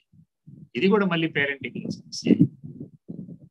అందుకని ఈ 2 సిస్టమ్స్ ని కొంచెం లోతుగా పేపర్ మీద పెట్టుకుని 2 పేర్లు చెప్తా ఉన్నా. ఒకటి డెమోక్రటిక్ పేరెంటింగ్ సిస్టమ్, 2 ఇంట్లో అప్లై చేయాల్సిన మేనేజ్మెంట్ సిస్టమ్ ఏంటంటే కైజన్ మేనేజ్మెంట్ సిస్టమ్. ఈ 2 చాలా తేలికే. అర్థం కాకపోతే మళ్ళీ మాట్లాడుకుందాం. చాలా తేలిగ్గానే అర్థమయ్యేటట్లు చెప్పాను అనుకుంటున్నాను. ఇప్పుడు వద్దాం, ఏ సమస్య అయినా తీసుకున్నాం. మీరు చెప్పిన ఏ సమస్య అయినా పరిష్కారం చేయవచ్చు. కొన్ని సమస్యలు ఉన్నాయి ఇంట్లో, నిజంగానే సమస్యలు. పిల్లల దగ్గర 21వ శతాబ్దంలో పిల్లలు, చిన్న చిన్న పిల్లలు కూడా సమస్యలు తీసుకొస్తాం. రీసెంట్ గా ఒక తల్లి 3వ తరగతి అమ్మాయిని తీసుకొచ్చింది. కాసేపు నేను ప్రశాంతంగా మాట్లాడితే, కొత్తోండి నేను 5 నిమిషాలు నేను ఆ అమ్మాయిని గౌరవిస్తూ, యాక్సెప్ట్ చేస్తూ, ఆ అమ్మాయిని ఒక సొంత తండ్రిలాగా, సొంత తాతలాగా నేను ఆ అమ్మాయిని దగ్గరకు తీసుకొని మాట్లాడితే, ఆ అమ్మాయి నాతో చెప్పినదంటే, మా అమ్మ నన్ను అనుమానిస్తుంది, మా అమ్మ నన్ను అర్థం చేసుకోవట్లేదు, మా అమ్మ నన్ను అర్థం చేసుకోవట్లేదు. చిన్న పిల్లలు అసలు అర్థం చేసుకోవడం అంటే ఏందో కూడా తెలియదు ఆ పిల్లకి. వాళ్ళ పిల్లల్లో అంత మెచ్యూరిటీ లెవెల్స్ పెరిగినాయి మిత్రులారా. మీరు డిగ్రీ చదివేటప్పుడు ఉన్నటువంటి మీకున్న మెచ్యూరిటీ ఇవాళ హై స్కూల్ పిల్లలకు వచ్చింది ఆ మెచ్యూరిటీ. అందుకని మనం హై స్కూల్ పిల్లల్ని మీరు డిగ్రీలో ఉన్నప్పుడు థాట్ తో మీరు లింక్ చేసుకొని కనుక మీరు కూర్చోగలిగితే చాలా తేలిగ్గా, ఇప్పుడు నేను చెప్పినటువంటి డెమోక్రటిక్ సిస్టమ్ లో పిల్లలు అద్భుతంగా మీ దగ్గర కూర్చుంటారు. మీరు చర్చిలో కూర్చుంటే అద్భుతంగా కూర్చుంటారు. ప్రయత్నం చేయండి. ఒక 30 days టైం పెట్టుకోండి. ప్రతిరోజు ఒకే టైంలో ఏదో ఒకటన్నా మీ నలుగురు ఒక టేబుల్ మీద కూర్చొని తినేయడం అలవాటు చేసుకోండి. సెల్ ఫోన్ నలుగురు పక్కన పెట్టేసేసి ఒకే టైంలో ఏదో ఒక టైంలో ఈవినింగ్ డిన్నర్ అయినా ఏదో ఒకటి నలుగురు కూర్చొని ఆ తినేటప్పుడు లేదా నలుగురు కూర్చున్నప్పుడు ఇవాళ ఏం చేద్దాం, రేపు ఏం చేద్దాం ప్రశ్నించండి, పిల్లల్ని చర్చించండి. ఆ చర్చకు వదిలిపెట్టండి. ఎన్ని చెప్తారో చూడండి పిల్లలు. నాన్న రేపు ఏం చేద్దాం నువ్వు అడిగితే, డెమోక్రటిక్ గా నువ్వు అడిగితే వాడు మాట్లాడటం మొదలు పెడితే, ఆ మాట్లాడటం మొదలు పెట్టిన తర్వాత ఆ మాటల్లో ఎక్కడన్నా వాడికి ఉన్నటువంటి ఒక చిన్న చెత్త లక్షణం నీకు అర్థమైతే ఆ లక్షణాన్ని చర్చలోకి వచ్చిన తర్వాత ఇది కరెక్ట్ కాదు కదా అని నువ్వు అంటే, ఆ ఎస్ డాడీ ఇది కరెక్ట్ కాదు నేను మార్చుకుంటానంటాడు. డెమోక్రటిక్ గా నువ్వు చర్చ పెడితే, నువ్వు రుద్దటానికి ప్రయత్నం చేస్తే మారట్లేదు పిల్లల్ని. మొండితనం పెరుగుతుంది అక్కడే. మొండితనం తీసుకోండి. మొండితనం ఫిజికల్ గా వచ్చిన తేడాతో వచ్చిన మొండితనం అయితే హాస్పిటల్కి వెళ్ళండి. మానసికంగా మొండితనం మనమే నేర్పుతాం. చిన్నప్పుడు వాడికి ఏదైనా అడుగుతాడు, ఇయ్యకపోతే కాసేపు ఏడిస్తే మమ్మీ ఇచ్చిద్దేమని అనుకుంటాడు, లేదా కొంగు పట్టుకొని లాగితే ఇచ్చిద్దేమని అనుకుంటాడు. కింద పడి, నేను ఒక ఇంట్లో చూశాను, కింద పడి దొరుకుతా ఉన్నాడు పిల్లోడు. 2 నిమిషాలు మేము అందరం అక్కడే కూర్చున్నాం. వాడు ఏదో అడిగాడు, ఆమె ఇప్పుడు కాదు అందరు సార్ వాళ్ళు వెళ్ళని అంటుంది. వాడు వెంటనే అక్కడ మధ్యలో పడి దొరుకుతా ఉన్నాడు. ఆమె ఆశ్చర్యపోయి వాడిని కడక్కన వాడు ఏమని చెప్పాడో తీసుకొచ్చి, వాడు వెంటనే అంత అంత అంత యాక్షన్ గా 2 నిమిషాల్లో అంత ఇదిగా దొరికినటువంటి వాడు అది ఇవ్వగానే వెంటనే లేచి బయట పక్కకు వచ్చేసి మళ్ళీ వెంటనే హ్యాపీగా ఉంది. అంటే నేను ఏం చేస్తే మా అమ్మ నాకు ఇచ్చింది, మా అమ్మ నాకు డబ్బులు ఇచ్చింది, మా అమ్మ నాకు నేను కోరుకున్నది ఇచ్చింది, దీనిలో నుంచి మొండితనం వస్తుంది. ఇది రైటా రాంగా నువ్వు వాడు ప్రశాంతంగా ఉన్నప్పుడు చర్చ పెడితే, ప్రతిరోజు ఒక 5 నిమిషాలు 10 నిమిషాలు ఇంట్లో ఉన్న నలుగురు కూర్చొని ప్రశాంతంగా మాట్లాడుకుంటే, ఒక 5 నిమిషాలు 10 నిమిషాలు టీవీ సీరియల్ ఏమి లేకుండా సెల్ ఫోన్లు పక్కన పెట్టి ఒక 10 నిమిషాలు నలుగురు కూర్చొని ఇవాళ ఏం చేద్దాం, రేపు ఏం చేద్దాం, ఒక సింగిల్ గోల్ పెట్టుకోండి. మన నలుగురు ఆనందంగా ఉండాలి, చిన్నగా ఎక్కించండి నలుగురికి. ప్రజాస్వామ్యం అంటే నలుగురు చర్చించటం, వ్యక్తిగతంగా బాధ్యత తీసుకోవటం, అది నేర్పండి పిల్లలకి. డెమోక్రటిక్ మైండ్ పిల్లల్లోకి వస్తే దే కెన్ డూ వండర్స్. ఎక్కడైనా క్లాస్ రూమ్ లో ఎక్కడైనా వాడు ఎక్సలెంట్ గా ఉంటాడు. మొండితనాన్ని చాలా తేలిగ్గా తీసేయచ్చు మిత్రుడా. నువ్వు చెప్పినటువంటి పద్ధతుల్లో నువ్వు డెమోక్రటిక్ గా చర్చిస్తే అది 2 రోజులు పట్టింది. ఒకడు బాగా ముదిరిపోయి ఉంటే 10 రోజులు పట్టింది. నేను లాస్ట్ మంత్ చూసా, ఇంజనీరింగ్ సెకండ్ ఇయర్ పిల్లోడు మొత్తం బెదిరించడమే. 25,000 రూపాయల సెల్ కావాలన్నాడు. నేను నా వల్ల కాదని తల్లి పట్టాల మీద పడుకున్నాడు. వాడు పట్టాల మీద పడుకుంటున్నానని చెప్పాడు. మెళ్ళలో ఉన్న బంగారం అమ్మేసి, భర్తకు తెలియకుండా అమ్మేసి వాడికి సెల్ ఫోన్ కొనిచ్చాడు.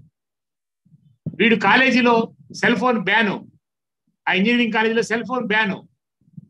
వీడు ఎక్కడో టాయిలెట్స్ దగ్గర ఓపెన్ చేసి ఎక్కడో మెసేజ్లు అవి చూస్తా ఉంటే లెక్చరర్ పట్టుకొని సెల్ ఫోన్ హ్యాండ్ ఓవర్ చేస్తున్నారు.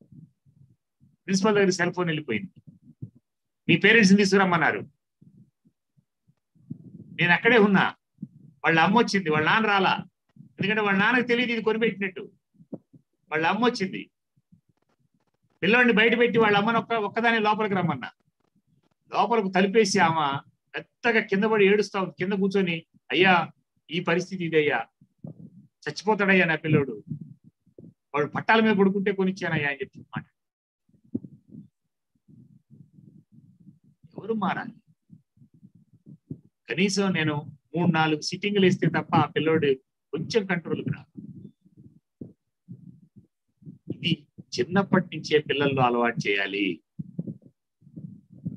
ఏ సమస్య అయినా ఇట్లా పరిష్కారం చేసుకునే పద్ధతులు ఉన్నాయి.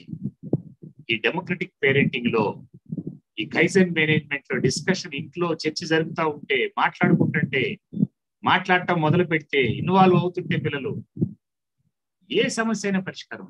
అబద్ధం ఆడుతున్నాడు, అబద్ధం ఆడుతున్నాడని తెలిసిన తర్వాత ఆ అబద్ధం ఆడితే వచ్చేటువంటి నష్టాలని, అబద్ధం ఆడటానికి కారణం ఏంటంటే అసలు కారణం ఏంటో మీకు అర్థం కావాలి. పిల్లవాడు ఇంట్లో పిల్లవాడు కానీ కూతురు కానీ కొడుకు కానీ అబద్ధం ఆడుతున్నారంటే లోపల భయం ఉంటది. లేదా వాళ్ళు ఆశించిన దాన్ని దక్కించుకోవటం, వాళ్ళు ఆశించిన దాన్ని నా తల్లిదండ్రులు ఇవ్వరు అనుకుంటే అబద్ధం ఆడతారు. వాళ్ళు చేసింది తప్పు అని తెలిసి ఇది తప్పని ఇంట్లో తల్లిదండ్రులు అనుకుంటారనుకుంటే అబద్ధం ఆడతారు. దొంగతనం, వాళ్ళు ఆశించింది దొరక్కపోతే దొంగతనం చేస్తారు. వాళ్ళు ఆశించింది దొరక్కపోతే దొంగతనం చేస్తారు. వాళ్ళు ఆశించింది పట్టుకోవడానికి మొండితనంగా ఉంటారు. రీసెంట్ గా మా విజయవాడలో ఒక తండ్రి ఊరికెళ్తే తల్లి కొడుకు ఇద్దరే ఉన్నారు. రాత్రి 9 గంటలకి పలావ్ అడిగాడు. నాకు పలావ్ కావాలి మమ్మీ అని. 4వ తరగతి పిల్లడు. నాకు పలావ్ కావాలన్నాడు. ఇప్పుడు పలావ్ ఎక్కడరా, నేను చేయలేనురా, రేపు ఉదయం అని చెప్పాను అంటే, లేదు నాకు కావాల్సిందే అన్నాడు. ఏదో ప్రయత్నం చేసింది, వాళ్ళకి ఫోన్ చేసి దొరకలా. రేపు పొద్దున్నే కొని పెడతానన్నా, రేపు పొద్దున్నే నేను తయారు చేసి నీకు పెడతానని చెప్పాను. కాదు నాకు ఇప్పుడే కావాలన్నాడు. నా వల్ల కాదండి. వాడు వెంటనే కిందకి వెళ్ళాడు. వాళ్ళ డాడీ కారు కింద సెల్లార్లో కారు పెట్టి వెళ్ళాడు. తెల్లారికల్లా ఆ కారు వీడి కోపంతో, ఆ మొండితనంతో వీడు ఆ కారుని గత గుర్తించాడు. మొత్తం సొట్ల పడిపోయి అలా ఇవ్వలేదని కారుని గొల్ల చేశాడు. మొండితనంగా పిల్లలు చేసినటువంటి సంఘటనలు కొన్ని వందలు చూసినట్టు. అప్పుడు పేరెంట్స్ గందరగోళంలో పడతాం. మొండితనంతో చాలా జబ్బులు కూడా వస్తాయి. ఇప్పుడు మనం అనుకున్న ఈ 10-12 రకాల సమస్యలు మానసిక సమస్యలతోనే ఉండవు. అవి శరీరానికి అంటుకుంటాయి. ఏ మానసిక సమస్య అయినా డిప్రెషన్ చివరికి వెళ్తాడు, స్ట్రెస్కి వెళ్తాడు. అది మితిమీరిన తర్వాత అబద్ధాలు ఎక్కువ ఆడుతా ఉన్నాడు. వాడికి అర్థం అవుతుంది ఒక అబద్ధాన్ని కవర్ చేసుకోవడానికి మళ్ళీ అబద్ధాలు ఆడతాడు. నేను అబద్ధం ఆడుతున్నాను అనేటువంటి వాడికి మనసు ఉంది, వాడికి తెలుస్తుంటది. ఆ గిల్ట్ ఫీల్ అవుతాడు. ఆ గిల్ట్ ఫీలింగ్ నుంచి స్ట్రెస్ వస్తుంది. ఏ సమస్య అయినా కూడా ఆ ప్రాబ్లం, ఆ సమస్య వాడికి అర్థం అవుతుంటది ఎంతో కొంత. దాన్ని కొంచెం డెమోక్రటిక్ గా చర్చించగలిగితే, ప్రేమతో చర్చించగలిగితే, ఎంపతితో చర్చించగలిగితే, నియంతృత్వంతో కాదు. ఎక్కువ మంది తల్లిదండ్రులు 4 సార్లు చెప్పి చూసి ఎంత చెప్పినా అయినట్లేదు సార్ అని నియంతృత్వంకి వెళ్తారు. నిన్న ఒక తల్లి చెప్పింది, వీడు కొడితేనే చేస్తాడు సార్ వీడని. అది నటనే మిత్రులా, అదే అలవాటు అయింది. రేపొద్దున నిన్ను చూసే విధానం కూడా అట్లానే ఉంటది. అది బెటర్ సొల్యూషన్ కాదు. మొండితనాన్ని నువ్వు ప్రేమతో, డిస్కషన్తో, చర్చతో, నేను చెప్పిన పద్ధతులు 2 పద్ధతులను అప్లై చేస్తే ఒక్క నెల రోజులు ఎంత మొండినైనా మార్చచ్చు. అబద్ధాలు చెప్తున్నాడు, అబద్ధాల వల్ల వచ్చే నష్టాలని అవి కొన్ని విషయపరమైనటువంటి అంశాలు చెప్పాలి.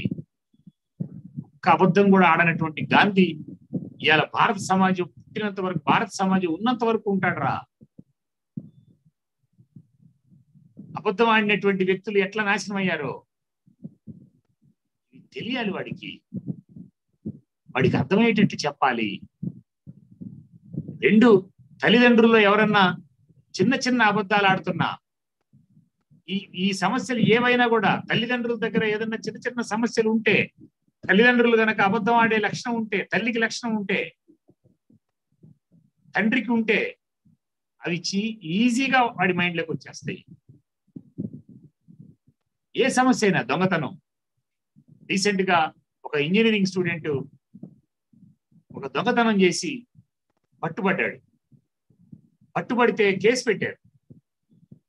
కోర్టులో వాడికి ఫైన్ వేయాలని, శిక్ష వేయాలని చెప్పి జడ్జి చెప్తా ఉంటే ఆ పిల్లోడు చెప్పినటువంటి పరిస్థితి ఏంటంటే, నాతో పాటు మా అమ్మకు కూడా శిక్ష వేయండి, ఎందుకంటే ఈ దొంగతనం మా అమ్మే నాకు పట్టించింది. నేను హై స్కూల్ లెవెల్లోనే, ఎలిమెంటరీ స్కూల్లోనే నేను పెన్సిళ్ళు, బలపాలు దొంగతనం చేసి ఇంటికి తీసుకొస్తే మా అమ్మ నన్ను క్వశ్చన్ కూడా చేయలేదు. నేను అదే కరెక్ట్ అనుకున్నాను. ఇప్పుడు తెలుస్తుంది నాకు. విజయవాడలో ఒక అమ్మాయిని క్లాస్ రూమ్ లో గొంతు కోసినటువంటి మనోహర్ అనేటువంటి ఒక అబ్బాయి, క్లాస్ రూమ్ లో ఆ అమ్మాయి ప్రేమించమంటే ప్రేమించలేదని గొంతు కోసినటువంటి మనోహరు వైజాగ్ కోర్టులో చివరికి ఆ అబ్బాయికి లైఫ్ వేస్తా ఉంటే నాతో పాటు మా అమ్మ మా నాన్నకి ఏమన్నాడు, మా అమ్మ మా నాన్న నాకు ఊహ వచ్చినప్పటి నుంచి ఒక్కరోజు కూడా ప్రశాంతంగా లేరు, ఎప్పుడు అరుచుకుంటానే ఉంటారు, ఎప్పుడు కొట్టుకుంటానే ఉంటారు, మా ఇంట్లో ప్రశాంతతే లేదు, అటువంటి గందరగోళంలో పెరిగాను కాబట్టి నేను ఈ క్రిమినల్ నేచర్కి వచ్చాను. వాళ్ళ పిల్లల్లో డేంజరస్ క్రిమినల్ నేచర్ వస్తా ఉంది. క్రిమినల్ నేచర్ కి, అబద్ధాలు ఆడటానికి, దొంగతనం చేయడానికి, మొండితనానికి, వీటన్నిటికీ బేస్ ఎక్కడంటే కుటుంబమే, పేరెంటింగే. నీ పేరెంటింగ్ లో చిన్న చిన్న మార్పులు చేసుకుంటే ఏ సమస్య అయినా పరిష్కారం చేసుకోవచ్చు. ఇవాళ టెంప్టేషన్స్, హై స్కూల్ లెవెల్లోకి టెంప్టేషన్స్ వచ్చినాయి మిత్రుల. 6th క్లాస్ అమ్మాయి, 7th క్లాస్ అబ్బాయి, 8th క్లాస్ అబ్బాయి, క్లాస్ రూముల్లో ఏ స్కూల్కి వెళ్ళినా నేను ప్రతి స్కూల్లో కనీసం 10-15 టెంప్టేషన్స్ కనపడుతున్నాయి. ఆ టెంప్టేషన్స్ ఆ పిల్లల్ని కౌన్సిలింగ్ చేస్తే ఇవి ఎక్కడ పట్టుకున్నారంటే ఇంట్లోనే. ఇవాళ టీవీలో కానీ, సీరియల్స్ కానీ, సెల్ ఫోన్లో ఉండేవి కానీ. రీసెంట్ గా ఒక తల్లి వచ్చింది నా దగ్గరికి మిత్రులు. ఎంత గందరగోళమైన సమస్య అంటే నాకు ఊహ వచ్చిన తర్వాత చూడలేదు వెళ్ళని. ఒక తల్లి ఫోన్ చేసింది, ఆమె టీచర్, ఆమె ఫోన్ చేసింది, సార్ నా పిల్లోడు ఇంటర్మీడియట్ చదువుతున్నాడు, పేరు కూడా చెప్పలే, పేరు అడిగాం, ఫస్ట్ పేరు అడుగుతాం, పేరు కూడా చెప్పాల, నా పిల్లోడు ఇంటర్మీడియట్ చదువుతున్నాడు, నా పిల్లోడిని నేను చంపేయాలి, నా పిల్లోడిని చంపడానికి కావాల్సిన మానసిక ధైర్యాన్ని మీరు ఇవ్వగలరా? మీరు సైకాలజిస్టు, హిప్నటిస్టు, మీరు నన్ను హిప్నటైజ్ చేసి నాకు ఒక మానసిక ధైర్యాన్ని నింపాలి.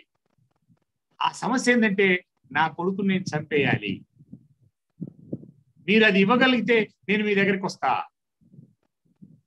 మీరు ఇవ్వగలరా, మీరు చేయగలరా పని? నేను సైకాలజీలో ఒక ప్రధానమైనటువంటి సూత్రం ఏంటంటే, అవతల కౌన్సిలింగ్ వచ్చేటువంటి వాళ్ళు ఏ సమస్య చెప్పినా ముందు మేము ఎస్ అనాలి, లేకపోతే వాళ్ళు మా రూమ్ లోకి రారు.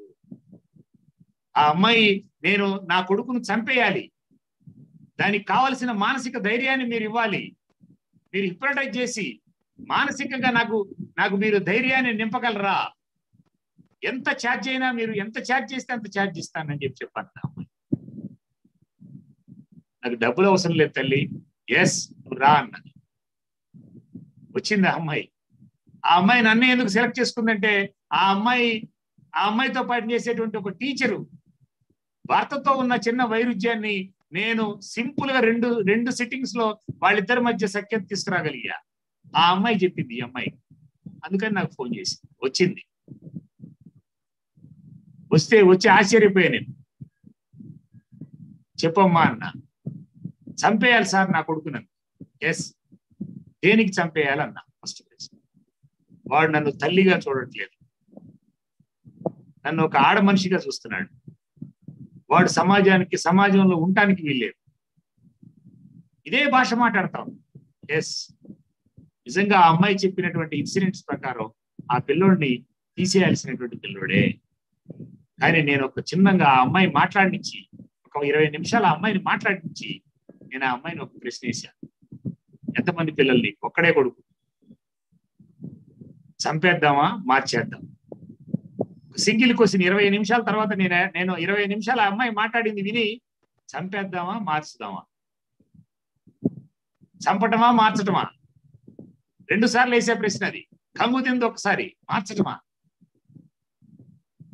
ఇంత దుర్మార్గమైన నేచర్ మార్చమా? చంపుదామా, మార్చటమా? ఏదో చెప్పన్న. ఒక పిల్లోడు సార్, మార్చటం సాధ్యపడిందా? ఎస్, మార్చటం. వెళ్ళి బాత్రూమ్ లో స్నానం చేస్తుంటే బాత్రూమ్ కు హోల్ పెట్టి చూసేటువంటి దరిద్ర పరిస్థితుల్లోకి వెళ్ళాడు. నేనైతే చాలా ఈజీగానే తీసుకొని నేను సీన్స్ గా ఈ అమ్మాయిని ముందు కూల్ చేసి ఆ పిల్లోడిని పట్టుకురమ్మన్నా. ఆ పిల్లోడిని ఫస్ట్ సిట్టింగ్ లోనే నాకు అర్థమైంది ఏంటంటే, ఆ పిల్లోడి దగ్గర 15,000 రూపాయల సెల్ ఉంది. వాడు ఇంటర్మీడియట్ పిల్లోడు, 15,000 రూపాయల సెల్ ఉంది. నేను వాడిని కాసేపు హిప్నటైజ్ చేసి నా ట్రాన్స్ లోకి తెచ్చుకొని, వాడు నా ట్రాన్స్ లోకి వచ్చిన తర్వాత సెల్ ఫోన్ ఇస్తావు నాన్న అంటే సెల్ ఫోన్ ఇస్తే, ఆ సెల్ ఫోన్ లో 560 స్టోరీస్, అశ్లీలమైన కథలు. ఆ కథల్లో 200 కథలు తెలుగు కథలు. ఆశ్చర్యపోయా నేను, గూగుల్లో కూడా ఇటువంటివి ఉంటాయా అని. 200 కథలు, తల్లితో అక్రమ సంబంధాలు ఎట్లా పెట్టుకోవాలనేటువంటి కథలు, 200 కథలు చదివి ఉన్నాడు వాడు. నీకు ఈ సెల్ ఫోన్ ఎవరు కొనిపెట్టారు? మా అమ్మ కొనిపెట్టింది. నేను ఎవరిని కౌన్సిలింగ్ చేయాలి? 10 సిట్టింగ్లు పట్టింది నేను ఆ పిల్లోడిని మళ్ళీ మామూలు ట్రాన్స్లో తీసుకొచ్చాను. ఇది చాలా తేలిగ్గా, డెమోక్రటిక్ గా చర్చ పెడితే ఏ పిల్లోడైనా మారతాడు. ఆ తల్లి తండ్రి దగ్గర మార్చుకోవాల్సిన చిన్న చిన్న అంశాలుంటే, ఆ తల్లి తండ్రి ఇద్దరు మార్చుకుంటే చాలా తేలిక. నేనైతే కొన్ని 100 కేసులు చెప్తాను. తల్లిదండ్రుల పేరెంటింగ్ లో ఉన్న ఫాల్ట్. ఇంకొక ఇన్సిడెంట్ చెప్తాను, చాలా డేంజరస్. ఇవాళ మనం అనుకుంటున్నటువంటి చిన్న చిన్న సమస్యలు కాదు, ఇవాళ పిల్లల్లో మనకు తెలియనటువంటి గందరగోళమైనటువంటి సమస్యలు వచ్చేసినాయి.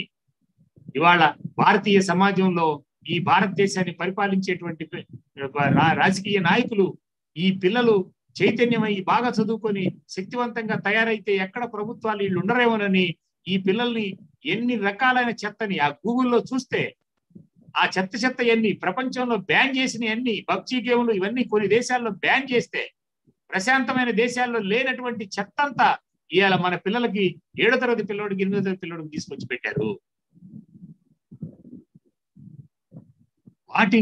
వాటి పట్ల కూడా మనం తల్లిదండ్రులు జాగ్రత్తగా ఉండాల్సిన పరిస్థితే. ఇంకొక కేసు చెప్పి నేను మళ్ళీ నా క్లాస్లోకి వస్తాను.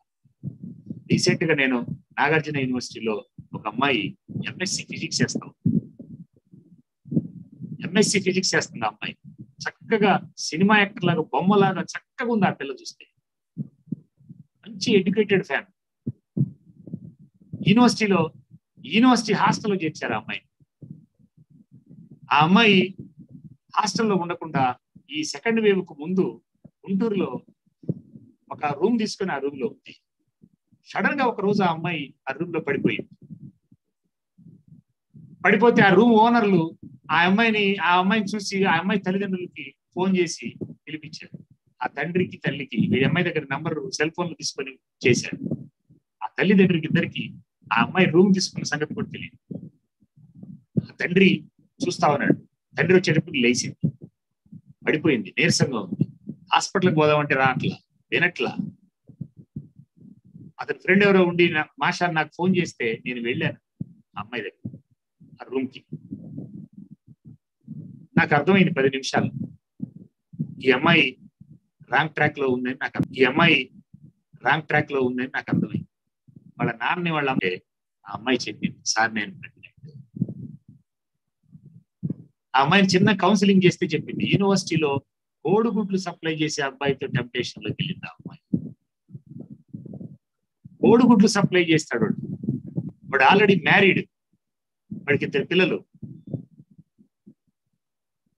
నేను అడిగాను ఆ అమ్మాయిని, అసలు ఎక్కడ నీవేంది, నీ స్థితి ఏంది, నీ చదువేంది, ఇది ఏం తల్లి అని అంటే, హాస్టల్ నుంచి బయటికి రాగానే చాలా కేరింగ్ గా చూస్తాడు. ఎంత తిక్కల పదం వాడిందంటే ఆ పిల్ల ప్రేమతో చూస్తాడు సార్. నేను ఆ తండ్రిని చూసా. తండ్రి వచ్చినప్పటి నుంచి ఆ పిల్లని గొంతు మీద కాలేసి తొక్కేస్తా, చంపేస్తా, ఇదే భాష. అన్ని బూతులే, చక్కగా బొమ్మ ఉన్నట్టుందండి. నేను ఆ పిల్లలు చిన్నగా కౌన్సిలింగ్ చేసి, ఇప్పుడు ఏం చేద్దాం తల్లి, ఇట్స్ యువర్ లైఫ్, ఇప్పుడు ఏం చేద్దాం చెప్పు, మీ నాన్న ఎట్లా కన్విన్స్ చేయాలి, ఇప్పుడు ఏం చేద్దాం, మీరేం చెప్తే చేస్తాను సార్. నాకు తెలిసిన నా స్టూడెంట్ ఒక డాక్టర్ ఉంటే, లేడీ డాక్టర్, ఆ లేడీ డాక్టర్ దగ్గరికి పంపించి ఈ అమ్మాయిని అవాయిడ్ చేయమని చెప్పి పంపించాను. నాకు ఒక 2-3 గంటలు ఆపకుండా నా లైఫ్ లో ఏడ్చిన సంఘటన అదే. ఆ అమ్మాయి అక్కడికి వెళ్ళిన తర్వాత 15 నిమిషాల్లో ఆ డాక్టర్ నాకు ఫోన్ చేసి, మాషారు ఈ అమ్మాయికి HIV pathetic condition, life spoil చేసుకునే పిల్లలు ఎంత చిన్న టెంప్టేషన్స్. ఐఐటి బాంబేలో చేరింది ఒక అమ్మాయి, నా స్టూడెంట్. బాంబేలో చేరినట్టు అమ్మాయి ఐఐటి చేరడానికి కావాల్సిన అంత స్థాయి దాకా ఎక్సలెంట్ గా ఉన్న అమ్మాయి, ఒక చిన్న టెంప్టేషన్, ఇది ఒక డేంజరస్ అయిపోయింది. దీనికి కూడా పేరెంటింగ్ లోనే, మనం ఖచ్చితంగా పేరెంటింగ్ లోనే ఉంది. తండ్రి ప్రేమ, తండ్రి స్పర్శ, తల్లి స్పర్శ, తల్లి ప్రేమ స్పష్టంగా అందనిసినటువంటి పిల్లలే, ఆ ప్రేమ కరెక్ట్ గా అందనటువంటి పిల్లలే గాడిదవుతున్నారు. కొన్ని వందల కేసులు చూశాను నేను. టెంప్టేషన్ లోకి వెళ్ళినటువంటి పిల్లలు, సెల్ ఫోన్ ఎడిక్షన్ లోకి వెళ్ళిన పిల్లలు, టీవీ ఎడిక్షన్ లోకి వెళ్ళిన పిల్లలు, ఫేస్బుక్ ఎడిక్షన్ లోకి వెళ్ళిన పిల్లలు, ఇవాళ మోస్ట్ డేంజరస్ గా ఉన్నటువంటి అంశాలు ఇది. టెక్నాలజీని విచ్చలవిడిగా, తండ్రి చెప్తాడు నా కొడుకు అద్భుతంగా సెల్ ఫోన్ వాడతాడు సార్, గొప్పేం కాదు. నేను ఒక ఐఏఎస్ ఆల్ ఇండియా టాపర్ వచ్చిన అమ్మాయి ఇంటర్వ్యూ చూశాను. ఆ అమ్మాయి, నేను ఐఏఎస్ కొట్టేదాకా నాకు సెల్ ఫోన్ ఆపరేషన్ తెలియదు. ఆ జర్నలిస్ట్ అడిగాడు, సెల్ ఫోన్ ఆపరేషన్ తెలియకపోతే ఏం చేస్తారు? 5 నిమిషాలు నేర్చుకుంటా. లైఫ్ ఎక్కడ పట్టుకున్నావు? ఇది నా తల్లి నేర్పింది, నా తండ్రి పట్టించాడు. సామాన్య కుటుంబం నుంచి వచ్చినటువంటి పిల్లలు కూడా ఈ సిస్టాన్ని అప్లై చేసి, నేను వాటిని పరిశీలించే, తండ్రి లేకపోతే, నేను రీసెంట్ గా రాజస్థాన్ కోటలో ఒక క్లాస్కి వెళ్ళి వస్తా ఉన్నా. మహారాష్ట్ర శాంగ్లీ దగ్గరికి నా రైలు వచ్చేలకే, నా రైలు శాంగ్లీ హెడ్ క్వార్టర్ లో రైలు ఆపేసింది, కదలట్ల రైలు. నేను A1 AC బోగిలో ఉన్నా, కట్టం తీసి చూసా. ఆ జిల్లాకు సంబంధించినటువంటి ముఖ్యులంతా, కలెక్టరు, IPS మంత్రులు దండలు పట్టుకుని అక్కడ నిలబడి ఉన్నారు. నేను అడిగా టీసీని, ఎవరంటే ఈ రైల్లో నుంచి ఎవరో దిగుతున్నారు, ఆ దిగినటువంటి వాళ్ళకి సన్మానం చేయడానికి కలెక్టర్, SP మంత్రులు వచ్చినారు, అది క్లియర్ అయిన దాకా ఈ రైలు పోదు సార్, ఆపారు సార్ అని చెప్పాడు. చూద్దాం, ఈ రైల్లో దిగారంటే నేను A1 AC బోగిలో ఉన్నా, ఎవరన్నా అటువంటి వాళ్ళు దిగితే, ఎవరో మంత్రులు ఎవరైనా ఉంటే అప్పుడు దాకా మా బోగిలోనే ఉంటారు, వాళ్ళ ఫేస్ చూద్దామని ఊరకు కిందకి దిగాను. నాకు ఎంత ఆనందం వేసిందంటే, ఎంత హ్యాపీగా ఫీల్ అయ్యానంటే, అప్పటిదాకా నా భోగిలో ఒక ఆమె కోసి కట్టుకొని పల్లీలు అమ్ముకుంటాం. మీ అందరికీ తెలుసో లేదో, పిల్లల్ని, కుటుంబాలని రక్షించుకోవడం కోసం అనేక మంది తల్లులు చిన్న చిన్న బజ్జీలు అమ్ముకుంటా, బోండాలు అమ్ముకుంటా, పల్లీలు అమ్ముకుంటా, చెనక్కాయలు అమ్ముకుంటా కుటుంబాల్ని రక్షిస్తున్నటువంటి తల్లులు కొన్ని లక్షల మంది ఉన్నారు. అందులో ఒక ఆమె అప్పటిదాకా మా భోగిలో పల్లీలు అమ్ముకుంటున్న ఆమె కిందకి దిగింది. ఆమెకు సన్మానం చేయడానికి వచ్చారు. ఎందుకంటే అదే రోజు వచ్చిన IAS రిజల్ట్స్ లో ఆమె కూతురికి IAS లో ఆల్ ఇండియా సెకండ్ ర్యాంక్ వచ్చింది. కరెంట్ లేని ఇంట్లో పుట్టినటువంటి అమ్మాయి, తండ్రి లేకపోతే, తండ్రి వదిలేస్తే, ఆ అమ్మాయి గుడిసెలో ఉన్న అమ్మాయి, జిల్లా హెడ్ క్వార్టర్ లో గుడిసెలో ఉన్నటువంటి అమ్మాయికి IAS all India second rank వచ్చిందని కలెక్టర్, SP దండలు తీసుకుని వాళ్ళ ఇంటికి, ఆ గుడిసె దగ్గరికి వెళ్తే, ఆ గుడిసెలో నుంచి బయటకు వచ్చినటువంటి ఆ అమ్మాయి అందరికి దండం పెట్టి, మీరు వేసే మొదటి దండ నాకు కాదు మా అమ్మకి వేయాలని చెప్పి ఆ అమ్మాయి రిక్వెస్ట్ చేస్తే, ఎందుకు వేయాలంటే నా తల్లి లేకపోతే నేను లేను, నా తల్లి ఇచ్చినటువంటి ధైర్యం, నా తల్లి ఇచ్చినటువంటి దమ్ము, నా తల్లి ఇచ్చినటువంటి ఆనందం నేను ఇక్కడ దాకా తీసుకొచ్చాను, గెలవగలిగానని చెప్పంటే, ఆ అమ్మాయిని తీసుకొని వచ్చి రైల్వే స్టేషన్ లోకి వచ్చి నిలబడి ఏమో దిగిందా కూడి సన్మానం చేసి వెళ్ళారు. ఆ తల్లి గెలిచిందా ఓడిందా అర్థం చేసుకో. ఆ తల్లి ఇంటర్వ్యూ కూడా చూశాను నేను మిత్రులు. ఇవాళ ఈ సమాజంలో గెలుస్తున్న పిల్లలు, ఈ సమాజంలో పిల్లలు రెండు రకాల, ఆడపిల్లలు మగపిల్లలు కాదు. ప్రపంచం మొత్తం కుగ్రామం అయిపోయింది. ఇవాళ పిల్లలు రెండు రకాలు, మనుషులే రెండు రకాలు మనుషులు. గెలిచేవాళ్ళు, ఓడేవాళ్ళు, ఆనందంగా ఉండేవాళ్ళు, ఆనందంగా లేని వాళ్ళు, విశాలంగా ఉండేవాళ్ళు, విశాలంగా లేనటువంటి వాళ్ళు, విషయం ఉన్నవాళ్ళు, విషయం లేనటువంటి వాళ్ళు. ఆడ మొగ అనేటువంటి తేడా పోయింది మిత్రులారా. ఆడపిల్లలకి ఎంత అద్భుతమైన పేరెంటింగ్ ఇస్తే ఇలా ప్రపంచాన్ని శాసిస్తున్నారు. 15 సంవత్సరాల నుంచి నేను చూస్తా ఉన్నా. ఐఏఎస్ ఆల్ ఇండియా ఫస్ట్ 12 సంవత్సరాల నుంచి, 12 సంవత్సరాల నుంచి ఆడపిల్లలే 2 సార్లు మధ్యలో మగపిల్లలు వచ్చారు. వాళ్ళ ఆడపిల్లలు మగపిల్లలు తేడా. 13 సంవత్సరాల అమ్మాయి ఎవరెస్ట్ శిఖరం ఎక్కింది only because of father and mother. అక్షరం చదువులేని తల్లి డెమోక్రటిక్ గా పెంచితే, ధైర్యాన్ని ఇస్తే 13 సంవత్సరాలకు ఎవరెస్ట్ శిఖరం ఎక్కింది ఆ పిల్ల. సాధ్యపడింది చెప్తున్నారు. అందుకని పిల్లలకి ఏ రకమైన సమస్యలు ఉన్నా నువ్వు డెమోక్రటిక్ గా ఉండాలి. తల్లి తండ్రి దగ్గరే క్లారిటీ ఉండాలి. పేరెంటింగ్ అంటే అదే. కొంతమంది చెప్తారు, ఇప్పుడు నాకు రాత్రి నుంచి ఇప్పటిదాకా, మొన్న 2 రోజుల నుంచి నాకు 2 గంటలు నిద్రపోతున్నా. అయితే నేను ఆనందంగానే ఉన్నా. ఎందుకంటే చాలా మంది తల్లులు తండ్రులు నాతో మాట్లాడుతున్నారు. వాళ్ళు మాట్లాడుతున్నటువంటి సమస్యల్లో, ప్రధానమైన సమస్యల్లో సగం మంది పైన చెప్పిన సమస్య ఏంటంటే, మా ఆయన సహకరించడం. నేను మారటానికి సిద్ధంగా ఉన్నా, మా ఆయన మారకపోతే ఏం చేయాలి? అతనితో నీకు సంబంధం లేదు. ఒక టాప్ మోస్ట్ ఎడ్యుకేషనలిస్ట్ ఒక ఆమె నాకు బాగా ఇష్టం, నా కూతురుతో సమానం. డాక్టరేట్ చేసింది ఆ అమ్మాయి, 2 కూతుళ్ళు. ఒక డాక్టరేట్ చేసింది, ఒక ప్రొఫెసరు. ఆ అమ్మాయి అడిగింది, మాస్టారు మీరు చెప్పేది నేను పాటిస్తా, మరి అతను పాటించకపోతే అతనితో నీకు సంబంధం లేదు.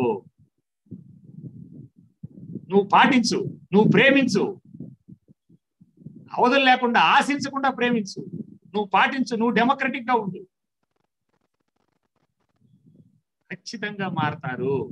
సాధ్యపడింది ఇది, మారతారు. ఆ పాజిటివ్ సెన్స్ లోనే ఉండాలి. ఎందుకంటే నీ దగ్గర 2 పిల్లలు ఉన్నారు. ఆ 2 పిల్లల్ని గెలిపించాలంటే నువ్వు పాటించాల్సిందే. నేను చాలా మంది పేర్లు చెప్పట్లేదు మిత్రులారా. కొన్ని వందల ఇన్సిడెంట్స్ చూశాను. సిన్సియర్ గా పాటించినటువంటి వాళ్ళు, సిన్సియర్ గా మారినటువంటి వాళ్ళు, పద్ధతులను పట్టుకున్నటువంటి వాళ్ళు. పేరెంటింగ్ అంటే మళ్ళీ చెప్తున్నా, పేరెంటింగ్ అంటే ఒక ఆర్టే. దానికి నియమాలు ఉంటాయి, ఆ నియమాలు పట్టుకోవాల్సిందే. 10 నియమాలుంటే నేను 2 నియమాలు పాటించి సక్సెస్ అవుతానంటే ఆ 2 నియమాలకు తగ్గట్టుగానే సక్సెస్ అవుతావు. ఇంకా నువ్వు 4-5 నియమాలు పట్టుకుంటే, నువ్వు అప్లై చేస్తే, కొంతమందికి ఈ నియమాలు తెలియకుండానే నియమాలు పాటిస్తారు. చేపలు పట్టుకునే తల్లి కరెంట్ లేని ఇంట్లో కొడుకుని ఐఏఎస్ ఆల్ ఇండియా ఫస్ట్ తీసుకొచ్చింది. ఆమెతో నేను 2 సార్లు కూర్చున్నా. నేను ఏమైతే నియమాలు చదివాను పేరెంటింగ్ లో, అవి మొత్తం అప్లై చేసింది. ఆమెకు తెలియదు ఇట్లా అని, పట్టుకుంది. వాళ్ళ అమ్మ దగ్గర నుంచి ఆ ప్రశాంతత, వాళ్ళ నాన్న దగ్గర నుంచి ఆ ప్రశాంతత పట్టుకుంది ఆ తల్లి. 2వ తరంలో కొడుకుని తయారు చేసి, ఇది స్టార్ట్ చేయాలి. నీ పిల్లల దగ్గర నువ్వు అప్లై చేయాలి. ఈ డెమోక్రటిక్ సిస్టాన్ని అప్లై చేయి. ఏ సమస్య, అది టెంప్టేషన్స్ అయినా, సెల్ ఫోన్ ఎడిక్షన్ ఇవాళ ఎంత డేంజర్ గా ఉంది. సెల్ ఫోన్ ఎడిక్షన్ వల్ల ఎన్ని జబ్బులు వస్తున్నాయి పిల్లలకి. సెల్ ఫోన్ ఎడిక్షన్ రాత్రి 12 గంటల దాకా. న్యూక్లియర్ కుటుంబాలు ఏర్పడిపోయినాయి. ఆ రూమ్ లో పిల్లోడు ఏం చేస్తున్నాడో తెలియదు. 8వ తరగతి అమ్మాయి తలుపేసుకొని గడి పెట్టుకొని పడుకొని నిద్రపోతుంది. సెల్ ఫోన్ నైట్ ఎన్ని గంటల దాకా చూస్తున్నారో, సెల్ ఫోన్ ఎన్ని గంటల దాకా చూస్తున్నారో నీకు తెలియాలి. 12 గంటల దాకా, 12 గంటల దాకా, 1 గంట దాకా ఫేస్బుక్ లో ఉంటున్నారు పిల్లలు. గేమ్స్ ఆడుతున్నారు, సెల్ ఫోన్ లో గేమ్స్ ఆడుతున్నారు. ఎల్జీ గేమ్ అని ఒక గేమ్ ఆడారు ఒక పిల్లవాడు. ఎల్జీ గేమ్ అని ఒక గేమ్ ఉంది. ఆ గేమ్ లో దాని పేరే లవ్ గేమ్ అట. ఆ గేమ్ ఆడితే ఆ గేమ్ ఏమని పిల్లవాడు ఆ గేమ్ అయిపోయే లోపు ఏదో ఒక పిల్లని ప్రేమించాలని తపంలోకి వెళ్తాడు. ఇటు 9వ తరగతోడు ఏ ఏ అమ్మాయిని ప్రేమించాలనేది అర్థం కాక రోడ్డు మీద అడుక్కుంటున్న అమ్మాయిని నేను ప్రేమిస్తున్నానని మాట్లాడాడు. ఆ పిల్ల నిలబడి కేకలేస్తే జనం పట్టుకొని తనపోయారు. సెల్ ఫోన్ తో ఎన్ని కేసులు వస్తా ఉన్నాయి. నైట్ 2 గంటల దాకా మేలుకొని సెల్ ఫోన్ చూసినటువంటి పిల్లవాడు పొద్దున్నే లేవలేడు.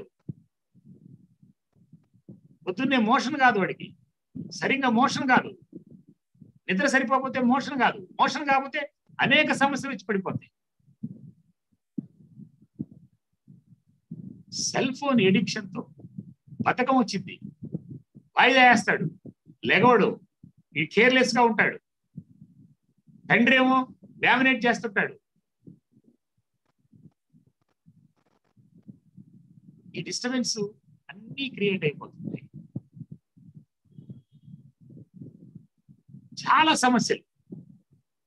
మీరు ఇటువంటి సమస్యను కూడా ఈవెన్ సెల్ ఫోన్ ఎడిక్షన్ ఎవరు మార్చాలి? వాడు ఫేస్బుక్ లో ఉన్నాడు. వాళ్ళ పిల్లల్ని చూడండి, నేను కొన్ని వందల విద్యాలయాలకు వెళ్ళా, హై స్కూల్కి వెళ్ళా, కాలేజీకి వెళ్ళా, ఇంజనీరింగ్ కాలేజీకి వెళ్ళా, యూనివర్సిటీకి వెళ్ళా. ఏ క్లాసులో అయినా నేను అడిగే ప్రశ్నలో ఎంతమందికి మీకు సెల్ ఫోన్, నేను గంట సేపు మాట్లాడిన తర్వాత పిల్లలు ఎవరు నాకు అబద్ధం చెప్పరు. పిల్లలు మొత్తం నా ట్రాన్స్ లో, నేను గంట తర్వాత నా ట్రాన్స్ లో ఉంటారు పిల్లలు. నానా మీకు ఎంతమందికి సెల్ ఫోన్ ఉందంటే, వాడు హై స్కూల్ పిల్లలైనా ఇవాళ 80% ఫేస్బుక్ ఉంటుంది.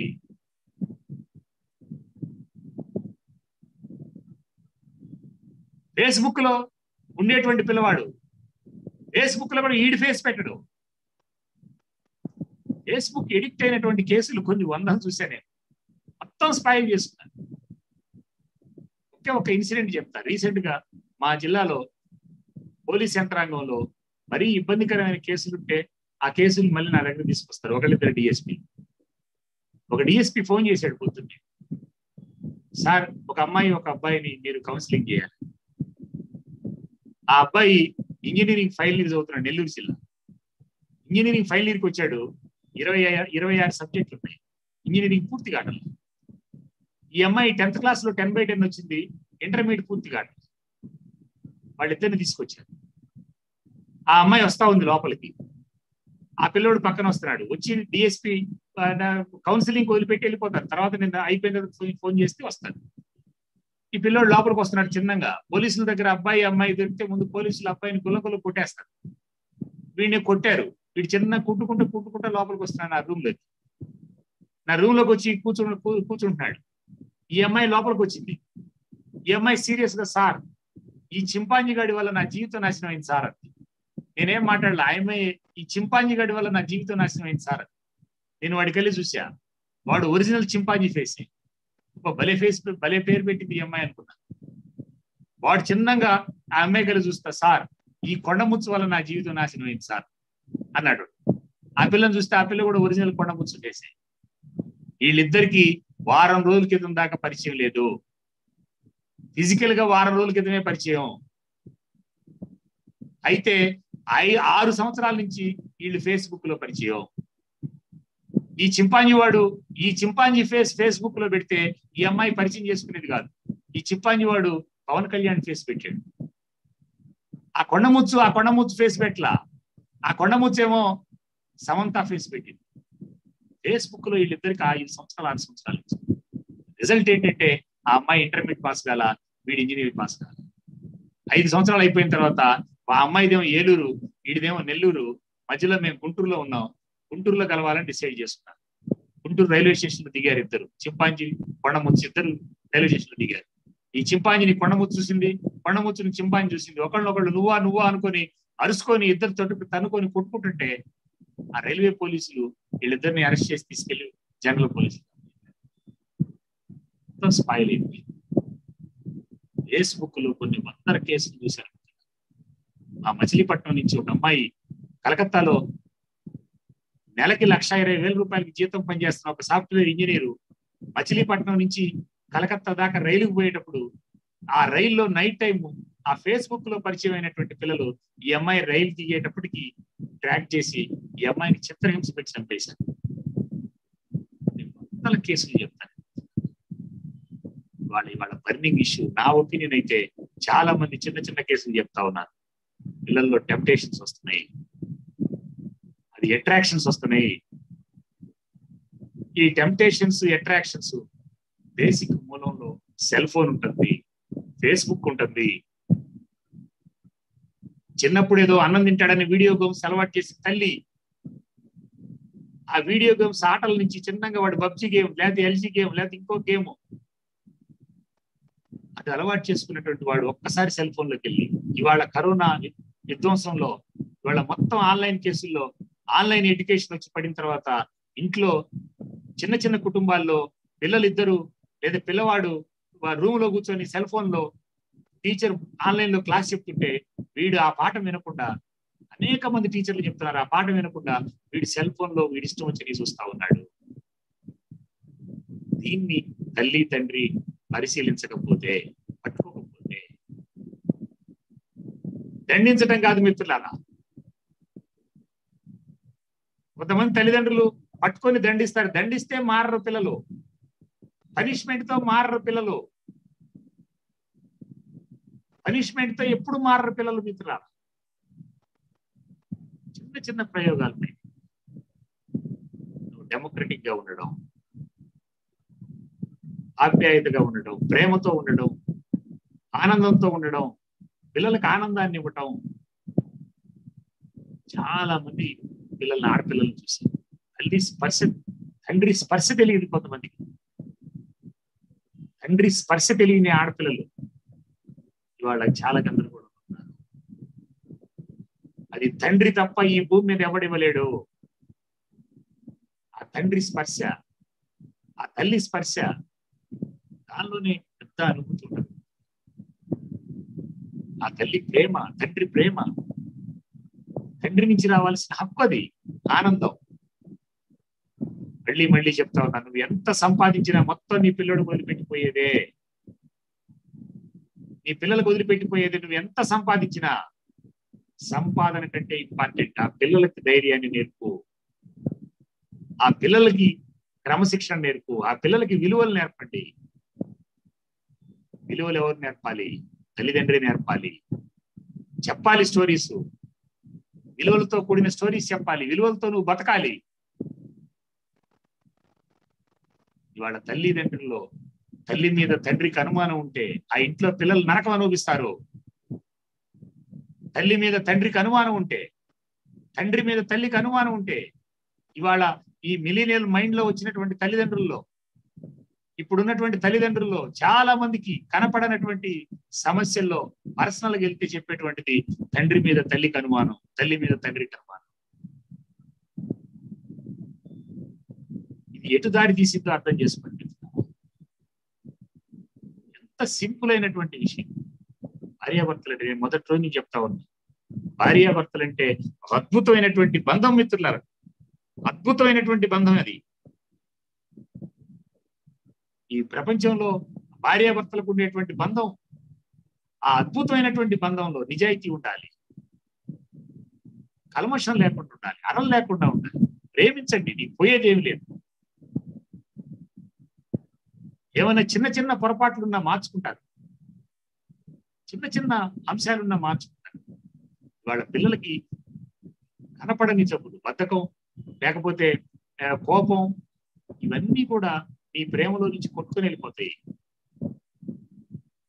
నువ్వు ప్రేమనిస్తే, నువ్వు సెల్ఫ్ ఎస్టీమ్ ఇస్తే, సెల్ఫ్ ఎస్టీమ్ ఎవరు నేర్పాలి పిల్లలకి? తల్లే నేర్పాలి, తండ్రి నేర్పాలి. సెల్ఫ్ ఎఫికసీ ఎవరు నేర్పాలి? సెల్ఫ్ ఎస్టీమ్ ఎవరు నేర్పాలి? సెల్ఫ్ రెస్పెక్ట్ ఎవరు నేర్పాలి? సెల్ఫ్ కాన్ఫిడెన్స్ ఎవరు ఇవ్వాలి? వాడి మీద వాడికి నమ్మకం లేకుండా, వాడి మీద వాడికి నమ్మకం వస్తే, వాడి మీద వాడికి గౌరవం వస్తే, వాడి మీద వాడికి ధైర్యం వస్తే, విశ్వాసం వస్తే, వాడిని వాడు నమ్మితే, అది ఎవరు చేయగలరంటే తల్లి తండ్రి చేయగలరు. ఇవి చెయ్యాలంటే ముందు తల్లిదండ్రి దగ్గర ఉండాలి. నేను మొదటి రోజు చెప్పా, నువ్వు పిల్లవాడిని ఏం ఆశిస్తున్నావో, నువ్వు ఎంత ధైర్యంగా ఉండాలని నీ పిల్లవాడు అనుకుంటున్నావో, పిల్లోడికి ఎంత ఆత్మవిశ్వాసంగా ఉండాలని నువ్వు అనుకుంటున్నావో, నువ్వు ముందు ఆత్మవిశ్వాసం. ఇది సాధ్యపడింది మిత్రులారా, ఇది అత్యంత తేలిక. ఎందుకంటే నీ పిల్లలు వైట్ పేపర్స్. నీ పిల్లలకి రోల్ మోడల్స్ ఎవరంటే నువ్వే. పిల్లవాడికి హీరో ఎవరంటే తండ్రే ఫస్ట్, హీరోయిన్ అంటే తల్లే. తల్లి తండ్రిని ఆ దశలో చూస్తారు వాళ్ళు. ఆ దశలో చూసేటప్పుడే చిన్న చిన్న ఇబ్బందులున్నా, చిన్న చిన్న మార్పులున్నా, ఆ మార్పుల్ని ప్రేమతో డెమోక్రటిక్ గా నువ్వు మార్చగలిగితే అత్యంత తేలిగ్గా ముందుకెళ్తారు. ఏ సమస్య అయినా, మీరు ఏ రకమైన సమస్య అయినా, మనం 3 రోజుల నుంచి చర్చించుకున్నాం. మీరు ఏ సమస్య అయినా ఆ సమస్యకి మూల కారణం స్పష్టమైన గోల్ లేదు వాడికి. ఎవరెక్కించారు? నేను ఇందాక చెప్పిన డెమోక్రటిక్ పేరెంటింగ్ సిస్టంలో కూర్చోబెట్టి మామూలుగా మాట్లాడుకొని నువ్వేం చేయాలనుకుంటున్నావు, నువ్వు జీవితంలో ఏం కావాలనుకుంటున్నావు, ఎవరు చర్చ స్టార్ట్ చేయాలి? తల్లే స్టార్ట్ చేయాలి, తండ్రే స్టార్ట్ చేయాలి. నేను డాక్టర్ కావాలనుకుంటున్నాను. నాకు ఒక పిల్లవాడిని, పసిపిల్లవాడిని అడిగా, వాట్స్ యువర్ గోల్ అని. డాక్టర్ అన్నాడు. ఒక అమ్మాయిని అడిగా, చిన్నగా డాక్టర్ అంది, మళ్ళీ పలికిచ్చా. డాక్టర్ అంది, మళ్ళీ పలికిచ్చా. 5ఓసారికి కొంచెం పెరిగింది. అది కనుక లోపల ప్రింట్ అయితే ఆ అమ్మాయికి, నిజంగా ఆ అమ్మాయికి ఆ గోల్ అయితే, డాక్టర్ కావాలనుకుంటే ఒకళ్ళిద్దరు డాక్టర్ని చూపించాలి. తండ్రి హాస్పిటల్ చూపించాలి. కలెక్టర్ కావాలంటున్నారు ఇలా చాలా మంది పిల్లలు, చిన్న పిల్లలు. నేను కలెక్టర్ కావాలంటున్నాడు. వాడి కలెక్టర్ని చూపించగలిగితే, కలెక్టర్ బంగళా చూపించగలిగితే. నేను ఒక ప్రయోగం చేశాను. నా ఫ్రెండ్ కూతురు, ఆ అమ్మాయి మెడిసిన్ 2 సార్లు కొట్ల, గోల్ లేదు. ఆ అమ్మాయికి నేను ఒక ప్రయోగం చేశాను. అప్పుడు వాడికి నా వల్ల కావట్లేదురా, నువ్వన్నా కాస్త హెల్ప్ చేసి చేయమని చెప్పి పట్టుకొచ్చాడు. నా కోసం గుంటూరు తీసుకొచ్చాడు. ఆ అమ్మాయి రోజు పొద్దున్నే గుంటూరు మెడికల్ కాలేజ్ దాకా వాకింగ్. నేను ఆ అమ్మాయితో 10 రోజుల దాకా మాట్లాడాల. 10 రోజులు రోజు పొద్దున్నే వాకింగ్ నాతో పాటు గుంటూరు మెడికల్ కాలేజ్ దాకా పోయి, మెడికల్ కాలేజీ గేట్ టచ్ చేసి కాసేపటి తిరిగి మళ్ళీ ఇక్కడికి రావడం. ఆ మైండ్ లో మెడికల్ కాలేజీ ఫిక్స్ అయిపోతే సాధ్యపడింది. పిల్లల్లో అనంతమైన శక్తి ఉంటుంది మిత్రుల. వాళ్ళ ట్రాన్స్ లోకి వెళ్తాడు. వాళ్ళ ట్రాన్స్ లోకి నీ వెళ్ళే లక్షణం నీకుంటే, పనిష్మెంట్ అసలు ఇయ్యొద్దని నేను చెప్పట్లా, పనిష్మెంట్ పూర్తిగా తీసేయమని కూడా నేను చెప్పట్లా. నియంత్రణ కూడా ఉండాల్సిందే.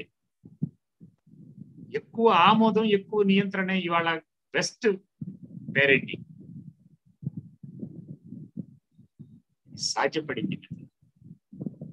దాదాపు ఒక 100 సంవత్సరాల క్రితం ఒక మేధావి, డొరాథీ లానెట్ అనేటువంటి ఒక మేధావి, ఒక ఫిలాసఫర్ 100 సంవత్సరాల క్రితం కొన్ని అంశాలు చెప్పాడు.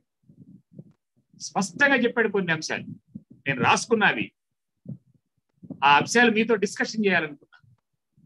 అబ్రహం లింకన్ వాళ్ళ కొడుకు చదువుతున్న స్కూల్కి అబ్రహం లింకన్ అధ్యక్షుడు చేశాడు. ఒక సామాన్య చెప్పులు కుట్టుకునే కుటుంబంలో పుట్టిన అబ్రహం లింకన్ అమెరికాకి అధ్యక్షుడు చేశాడు. కానీ భార్యతో సఫర్ అయ్యాడు. కానీ అతను ఒక్కడు డెమోక్రటిక్ గా ఉండటం వల్ల ఆ కుటుంబం ఆనందంగా ఉంది. ఆ కొడుకు చదువుతున్నటువంటి స్కూల్ కి అద్భుతమైనటువంటి ఒక లెటర్ రాశాడు. నేను రేపొద్దున గ్రూపుల్లో పెడతాను. నేను పెట్టాను, గ్రూపుల్లో పెడతాను. చదవండి ఆ లెటర్. మీరు ఒళ్ళు కదిలిస్తుంది మీకు.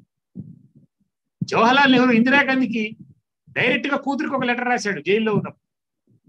ఇందిరాగాంధీ అనేక సందర్భాల్లో క్వశ్చన్ చెప్తుందా, నా తండ్రి రాసిన లెటర్ నా జీవితాన్ని మార్చిందని. ఒక్క లెటర్ మార్చిందని.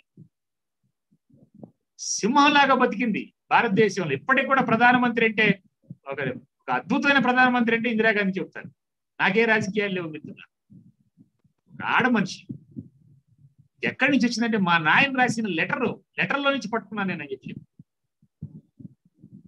డొనాల్డ్ ఒక గొప్ప ఫిలాసఫర్ 100 సంవత్సరాల క్రితం రాశాడు కొన్ని అంశాలు.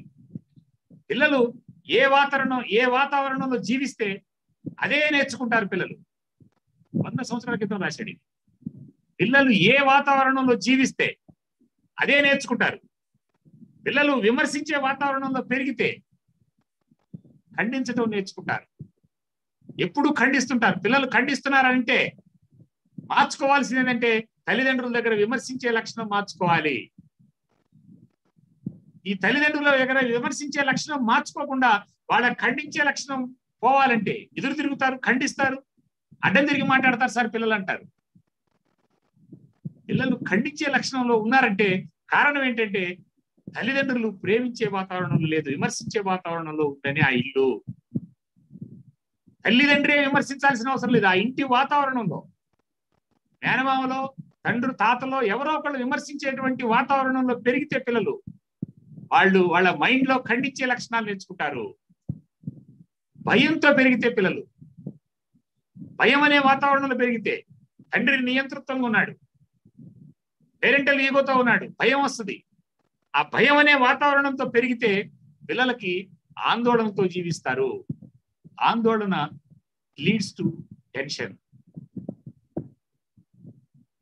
పిల్లలు ఆందోళనలో ఉన్నారంటే ఆ ఇంట్లో భయం ఉన్నట్లకే. ఆ భయం అనే వాతావరణాన్ని తీసేయకుండా ఈ ఆందోళన తీసేయలేం మనం. పిల్లల్లో ఖండించడం తీసేయాలంటే అక్కడ ఉన్నటువంటి విమర్శించే వాతావరణం మారాలి. పిల్లలు జాలితో పెరిగితే, పిల్లల మీద జాలి కొంతమందికి జాలితో పెంచుతారు, వాళ్ళు ఇన్ఫీరియర్ గా బతుకుతారు. వాళ్ళ మనసంతా ఎప్పుడు జాలిగానే బతుకుతారు. నువ్వు జాలిగా కూడా పెంచకూడదు. పిల్లల్ని గేలి చేసే వాతావరణంలో సిగ్గుతో కుజించుకుపోవడం నేర్చుకుంటారు. గేలి చేసే వాతావరణంలో ఉంటే తల్లే గేలి చేయాల్సిన అవసరం లేదు. ఆ ఇంట్లో ఎవరైనా పెద్దవాళ్ళు ఉండి గేలి చేస్తుంటే ఆ పిల్లని, నువ్వు పొట్టిదానివి, నువ్వు చిన్నదానివి, నీకు ముక్కు సరిగా లేదు, నువ్వు నడ్డిదానివి, నువ్వు కుంటోడివి. కొంతమంది ఇంట్లో పిల్లోడు కుంటోడై పుట్టుంటాడు, పోలియో ఉంటుంటది. వాడి పోలియో కారణం ఎవరంటే తల్లిదండ్రే. కానీ అది కుంటోడు అంటుంటది తల్లి. గేలి చేసే వాతావరణంలో పిల్లవాడు పెరిగితే, సిగ్గుతో కుచించుకుపోతా ఉంటారు పిల్లలు. అసూయతో పెరిగితే ఈర్ష్య పట్టడం నేర్చుకుంటారు పిల్లలు. ఈర్ష్య పడుతున్నారంటే పిల్లలు మీ దగ్గర అసూయ, మీ ఇంటిలో వాతావరణంలో పెరిగిన వాతావరణంలో అసూయ ఉందని అర్థం. ఈ అసూయ మారకుండా వాడు ఈర్ష్య పోవడం సాధ్యపడదు. అవమానంతో పెరిగితే ఇన్ఫీరియర్ గా బతుకుతారు, అపరాధ భావంతో బతుకుతారు. పిల్లలు ఎప్పుడు అవమానించబడతాయి. అట్లా కాకుండా పిల్లలు ప్రోత్సహిస్తూ పెరిగితే, ప్రోత్సాహంలో పెరిగితే ఆత్మవిశ్వాసం పట్టుకుంటారు. సహనంతో పెంచితే ఓపిక వస్తుంది. నీ దగ్గర తల్లిదండ్రుల దగ్గర సహనం ఉంటే దాని ఇంపాక్ట్ ఎక్కడ ఉంటుందంటే పిల్లలకు ఓపిక వస్తుంది. ఇలా పిల్లల్లో ఓపిక ఉండట్లేదు. నీవు ప్రశంసలతో పెంచితే, నువ్వు ఎప్పుడు ప్రశంసలతో, వాడు చిన్న పని చేశాడు, గోడ మీద ఒక చిన్న గీత గీశాడు, భలే గీసావురా, వాడు పళ్ళెం కడిగాడు, భలే కడిగావురా, ప్రశంసలతో పెరిగితే పిల్లలు అభినందనలు నేర్చుకుంటారు. నిజాయితీతో పెరిగితే, తల్లిదండ్రుల దగ్గర నిజాయితీగా ఉంటే, నిజాయితీ అనే వాతావరణంలో పెరిగితే పిల్లలు సత్యవంతంగా బతుకుతారు. సత్యం శాశ్వతం మిత్రులారా. ఆస్తి కాదు శాశ్వతం, సత్యం శాశ్వతం. సత్యంగా ఉండే పిల్లవాడికి, అబద్ధం ఆడకుండా ఉండే పిల్లవాడికి, ఇవాళ అబద్ధాలు ఆడుతున్నారంటే ఆ ఇంట్లో నిజాయితీ లేదని అర్థం. సత్యంగా ఉండేటువంటి పిల్లలకి, నువ్వు అబద్ధానికి కారణం, అబద్ధాలు ఆడుతున్నాడు వీడు, ఎదవా వీడు అబద్ధాలు ఆడుతున్నాడు అని చెప్పి నువ్వు అంటే ఆ ఇంటి వాతావరణంలో ఎక్కడో నిజాయితీ లేదు. ముందు ఈ నిజాయితీని సెట్ చేయండి. న్యాయమైన వాతావరణంలో పెరిగితే, ఇంట్లో న్యాయంగా ఉంటే, తప్పును తప్పుగా, ఒప్పుని ఒప్పుగా, న్యాయంగా ఇంట్లో ఉంటే ధర్మం నేర్చుకుంటారు పిల్లలు. భద్రతతో కూడిన, ధైర్యంతో, భద్రతతో కూడిన వాతావరణంలో పెరిగితే, yes my father is great, my father is great, నాకు ఏమొచ్చినా నా తండ్రి చూస్తాడు. నేను ఒక అమ్మాయిని అడిగాను, నేను ఆడపిల్లల క్లాసులో 6వ తరగతి చదువుతున్న ఆడపిల్లల క్లాసులో ఒక ప్రశ్న వేసా. మీరు ఆడపిల్లలు రోడ్డు మీదకి వెళ్తున్నారు, మిమ్మల్ని ఎవరైనా గొడవ చేస్తున్నారు. ఒక చిన్న ఇన్సిడెంట్ ఇచ్చా. నేను ఎక్కడికి వెళ్ళినా పిల్లలకి సరదాగా వాళ్ళ ప్రాక్టికల్ ఎగ్జాంపుల్స్ తోనే పిల్లలకి స్టోరీస్ చెప్తాను. నేను ఒక క్లాసులో అడిగా, నేను చాలా క్లాసులు అడిగా. ఒక క్లాసులో ఇదే ప్రశ్న అడిగా, మీరు ఆడపిల్లలు, మీరు కొంచెం పెరిగిన తర్వాత రోడ్డు మీదకి వెళ్తే ఆడపిల్లల్ని గొడవ చేసే లక్షణాలు ఉన్నాయి, సమాజంలో చెత్త లక్షణాలు కొన్ని ఉన్నాయి, మిమ్మల్ని ఎంటబడి గోల్ చేస్తున్నారు. మీరు ఏం చేస్తారు? ఇది ప్రశ్న. చాలా మంది సమాధానం చెప్పరు, లేచి ఊరకట్టయితే చూస్తుంటారు. ఒక అమ్మాయి లేచి చెప్పింది, yes my father is great, నన్ను గొడవ చేసేద్దాం ఎవడికి లేదు. ఎంత కాన్ఫిడెంట్ గా మాట్లాడిందండి. చూస్తే వాళ్ళ ఫాదర్ దగ్గర ఆ క్లారిటీ ఉంది, ఆ భద్రతతో పెంచాడు. ఆ భద్రతతో పెంచితే పిల్లలకి విశ్వాసం పెరిగింది, వాళ్ళ మీద వాళ్ళకి విశ్వాసం పెరిగింది. అన్నిటికంటే ఇంపార్టెంట్ ఏంటంటే పిల్లలు స్నేహపూరితమైన వాతావరణం నేర్చుకుంటే, పెరిగితే స్నేహపూరితమైన వాతావరణం, డెమోక్రటిక్ వాతావరణం, చర్చనీయాంశమైన వాతావరణం, స్నేహపూరితమైనటువంటి వాతావరణం, ప్రేమాభిమానాలు ఉన్నటువంటి వాతావరణంలో పెరిగితే ఈ సమాజానికి నేనేం చేయగలను, ఈ సమాజంలో నేనేం కాగలను, ఈ సమాజంలో నేను ఏ స్థాయికి వెళ్ళాలో నిర్ణయం చేసుకుంటాడు. 100 సంవత్సరాల క్రితం చెప్పాడు ఒక మేధావి. ఇవాళ మొత్తం పేరెంటింగ్ లో పేజీలో ఇది కూడా నేను పెడతాను మీకు గ్రూపుల్లో. ఆ మేధావి చెప్పినటువంటిది కూడా మీకు పెడతాను. అబ్రహం లింకన్ లెటర్ పెడతాను, ఇందిరాగాంధీ లెటర్ పెడతాను. ఈజుబాయ్ పిల్లల కోసం, ఈజుబాయ్ చాలా స్పష్టంగా చెప్పాడు, పిల్లలు వీసాలు అమ్మంటారు అతను. చాలా స్పష్టంగా గీజుబాయ్ చెప్పాడు చిన్నారులు ఆయన 40-50 సంవత్సరాల క్రితమే చెప్పాడు. చిన్నారుల అభిప్రాయాన్ని పలికాడు. నేను ఎక్కడ ఆడను, నేను ఎక్కడ గెంటను, నేను ఎక్కడ ఆడను, నేను ఎక్కడ గెంటను, నేను ఎక్కడ పాడను, నేను ఎవరితో మాట్లాడను. మాట్లాడితే అమ్మకు కోపం, మాట్లాడితే అమ్మకు కోపం, ఆటలాడితే నాన్నకు కోపం, కాలు కదిపితే కూర్చోమంటారు, నోరు మెదిపితే నోరు మూయి అంటారు. మీరే చెప్పండి నేనేం చేయాలి, మీరే చెప్పండి నేనేం చేయాలి, ఎక్కడికి వెళ్ళాలి? పసిపిల్ల భావాన్ని గీజుబాయ్ రాశాడు. పిల్లల మీద రీసెర్చ్ చేసినటువంటి మహనీయుల అంశాలని చదవండి. మీరు విషయం పట్టుకోండి. ఆ విషయం పట్టుకుంటే మనం దేన్నైనా, ఆ విషయం తెలుసుకుంటే, ఆ విషయం పట్టుకుంటే మనం అప్లై చేయొచ్చు, ప్రశాంతంగా ఉండొచ్చు. అన్నిటికంటే ముఖ్యం ఏంటంటే స్పష్టమైన లక్ష్యం పెట్టుకోండి. స్పష్టమైన లక్ష్యం. ఈ 3 రోజుల క్లాసులో నాకైతే ఒక లక్ష్యం ఉంది. నాకు 200 కుటుంబాలతో నేను ఖచ్చితంగా 200 కుటుంబాలని ఖచ్చితంగా పట్టుకోవాలని అనుకున్నా. చేరాను నేను అక్కడికి. నాకు 200 కుటుంబాలు ఐడెంటిఫై చేశాను. ఈ 200 కుటుంబాల్లో మార్పుకు నాకు ఒక లక్ష్యం ఉంది. ఎందుకంటే తల్లిదండ్రి మారితే, తల్లిదండ్రి డెమోక్రటిక్ ఉంటే, తల్లిదండ్రి ప్రేమగా ఉంటే, తల్లిదండ్రి అరమర లేకుండా ఉంటే, తల్లిదండ్రి డెమోక్రటిక్ పేరెంటింగ్ నేర్చుకుంటే, కైజన్ మేనేజ్మెంట్ అప్లై చేస్తే, కుటుంబం మారితే, తల్లిదండ్రి మారితే కుటుంబం మారితే, కుటుంబం మారితే ఆ సమాజంలో ఇన్ఫ్లుయెన్స్ అయింది. ఆ కుటుంబం ఈ సమాజం మార్పుకి దోహదం అయింది. వ్యక్తి మారితేనే దోహదమైంది. అందుకనే కుటుంబాన్ని చర్చించదలుచుకున్నాం. సిన్సియర్ గా ప్రయత్నం చేద్దాం. ఎన్ని ప్రాబ్లమ్స్ ఉన్నా, ఎన్ని సమస్యలున్నా, ప్రతి సమస్యకి పరిష్కారం ఉంది మిత్రులారా. తల్లిదండ్రి పట్టుకోలేనటువంటి సమస్యలు లేవు అసలు. మీతో పాటు మేము కూడా ఉంటాం.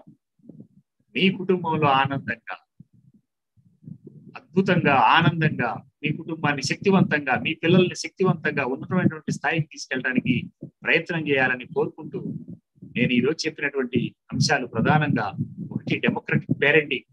డెమోక్రటిక్ పేరెంటింగ్ ఉండాలంటే మీకు ఉండాల్సిన లక్షణాలన్నీ చెప్పాను. అట్లాగే కైజన్ మేనేజ్మెంట్ సిస్టాన్ని ఇంట్లో అప్లై చేయండి.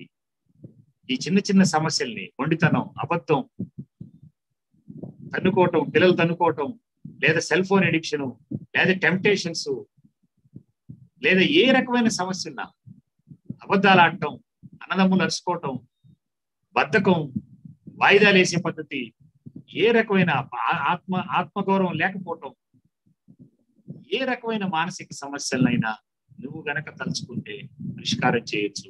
ప్రతి సమస్యకి పరిష్కారం ఉంది.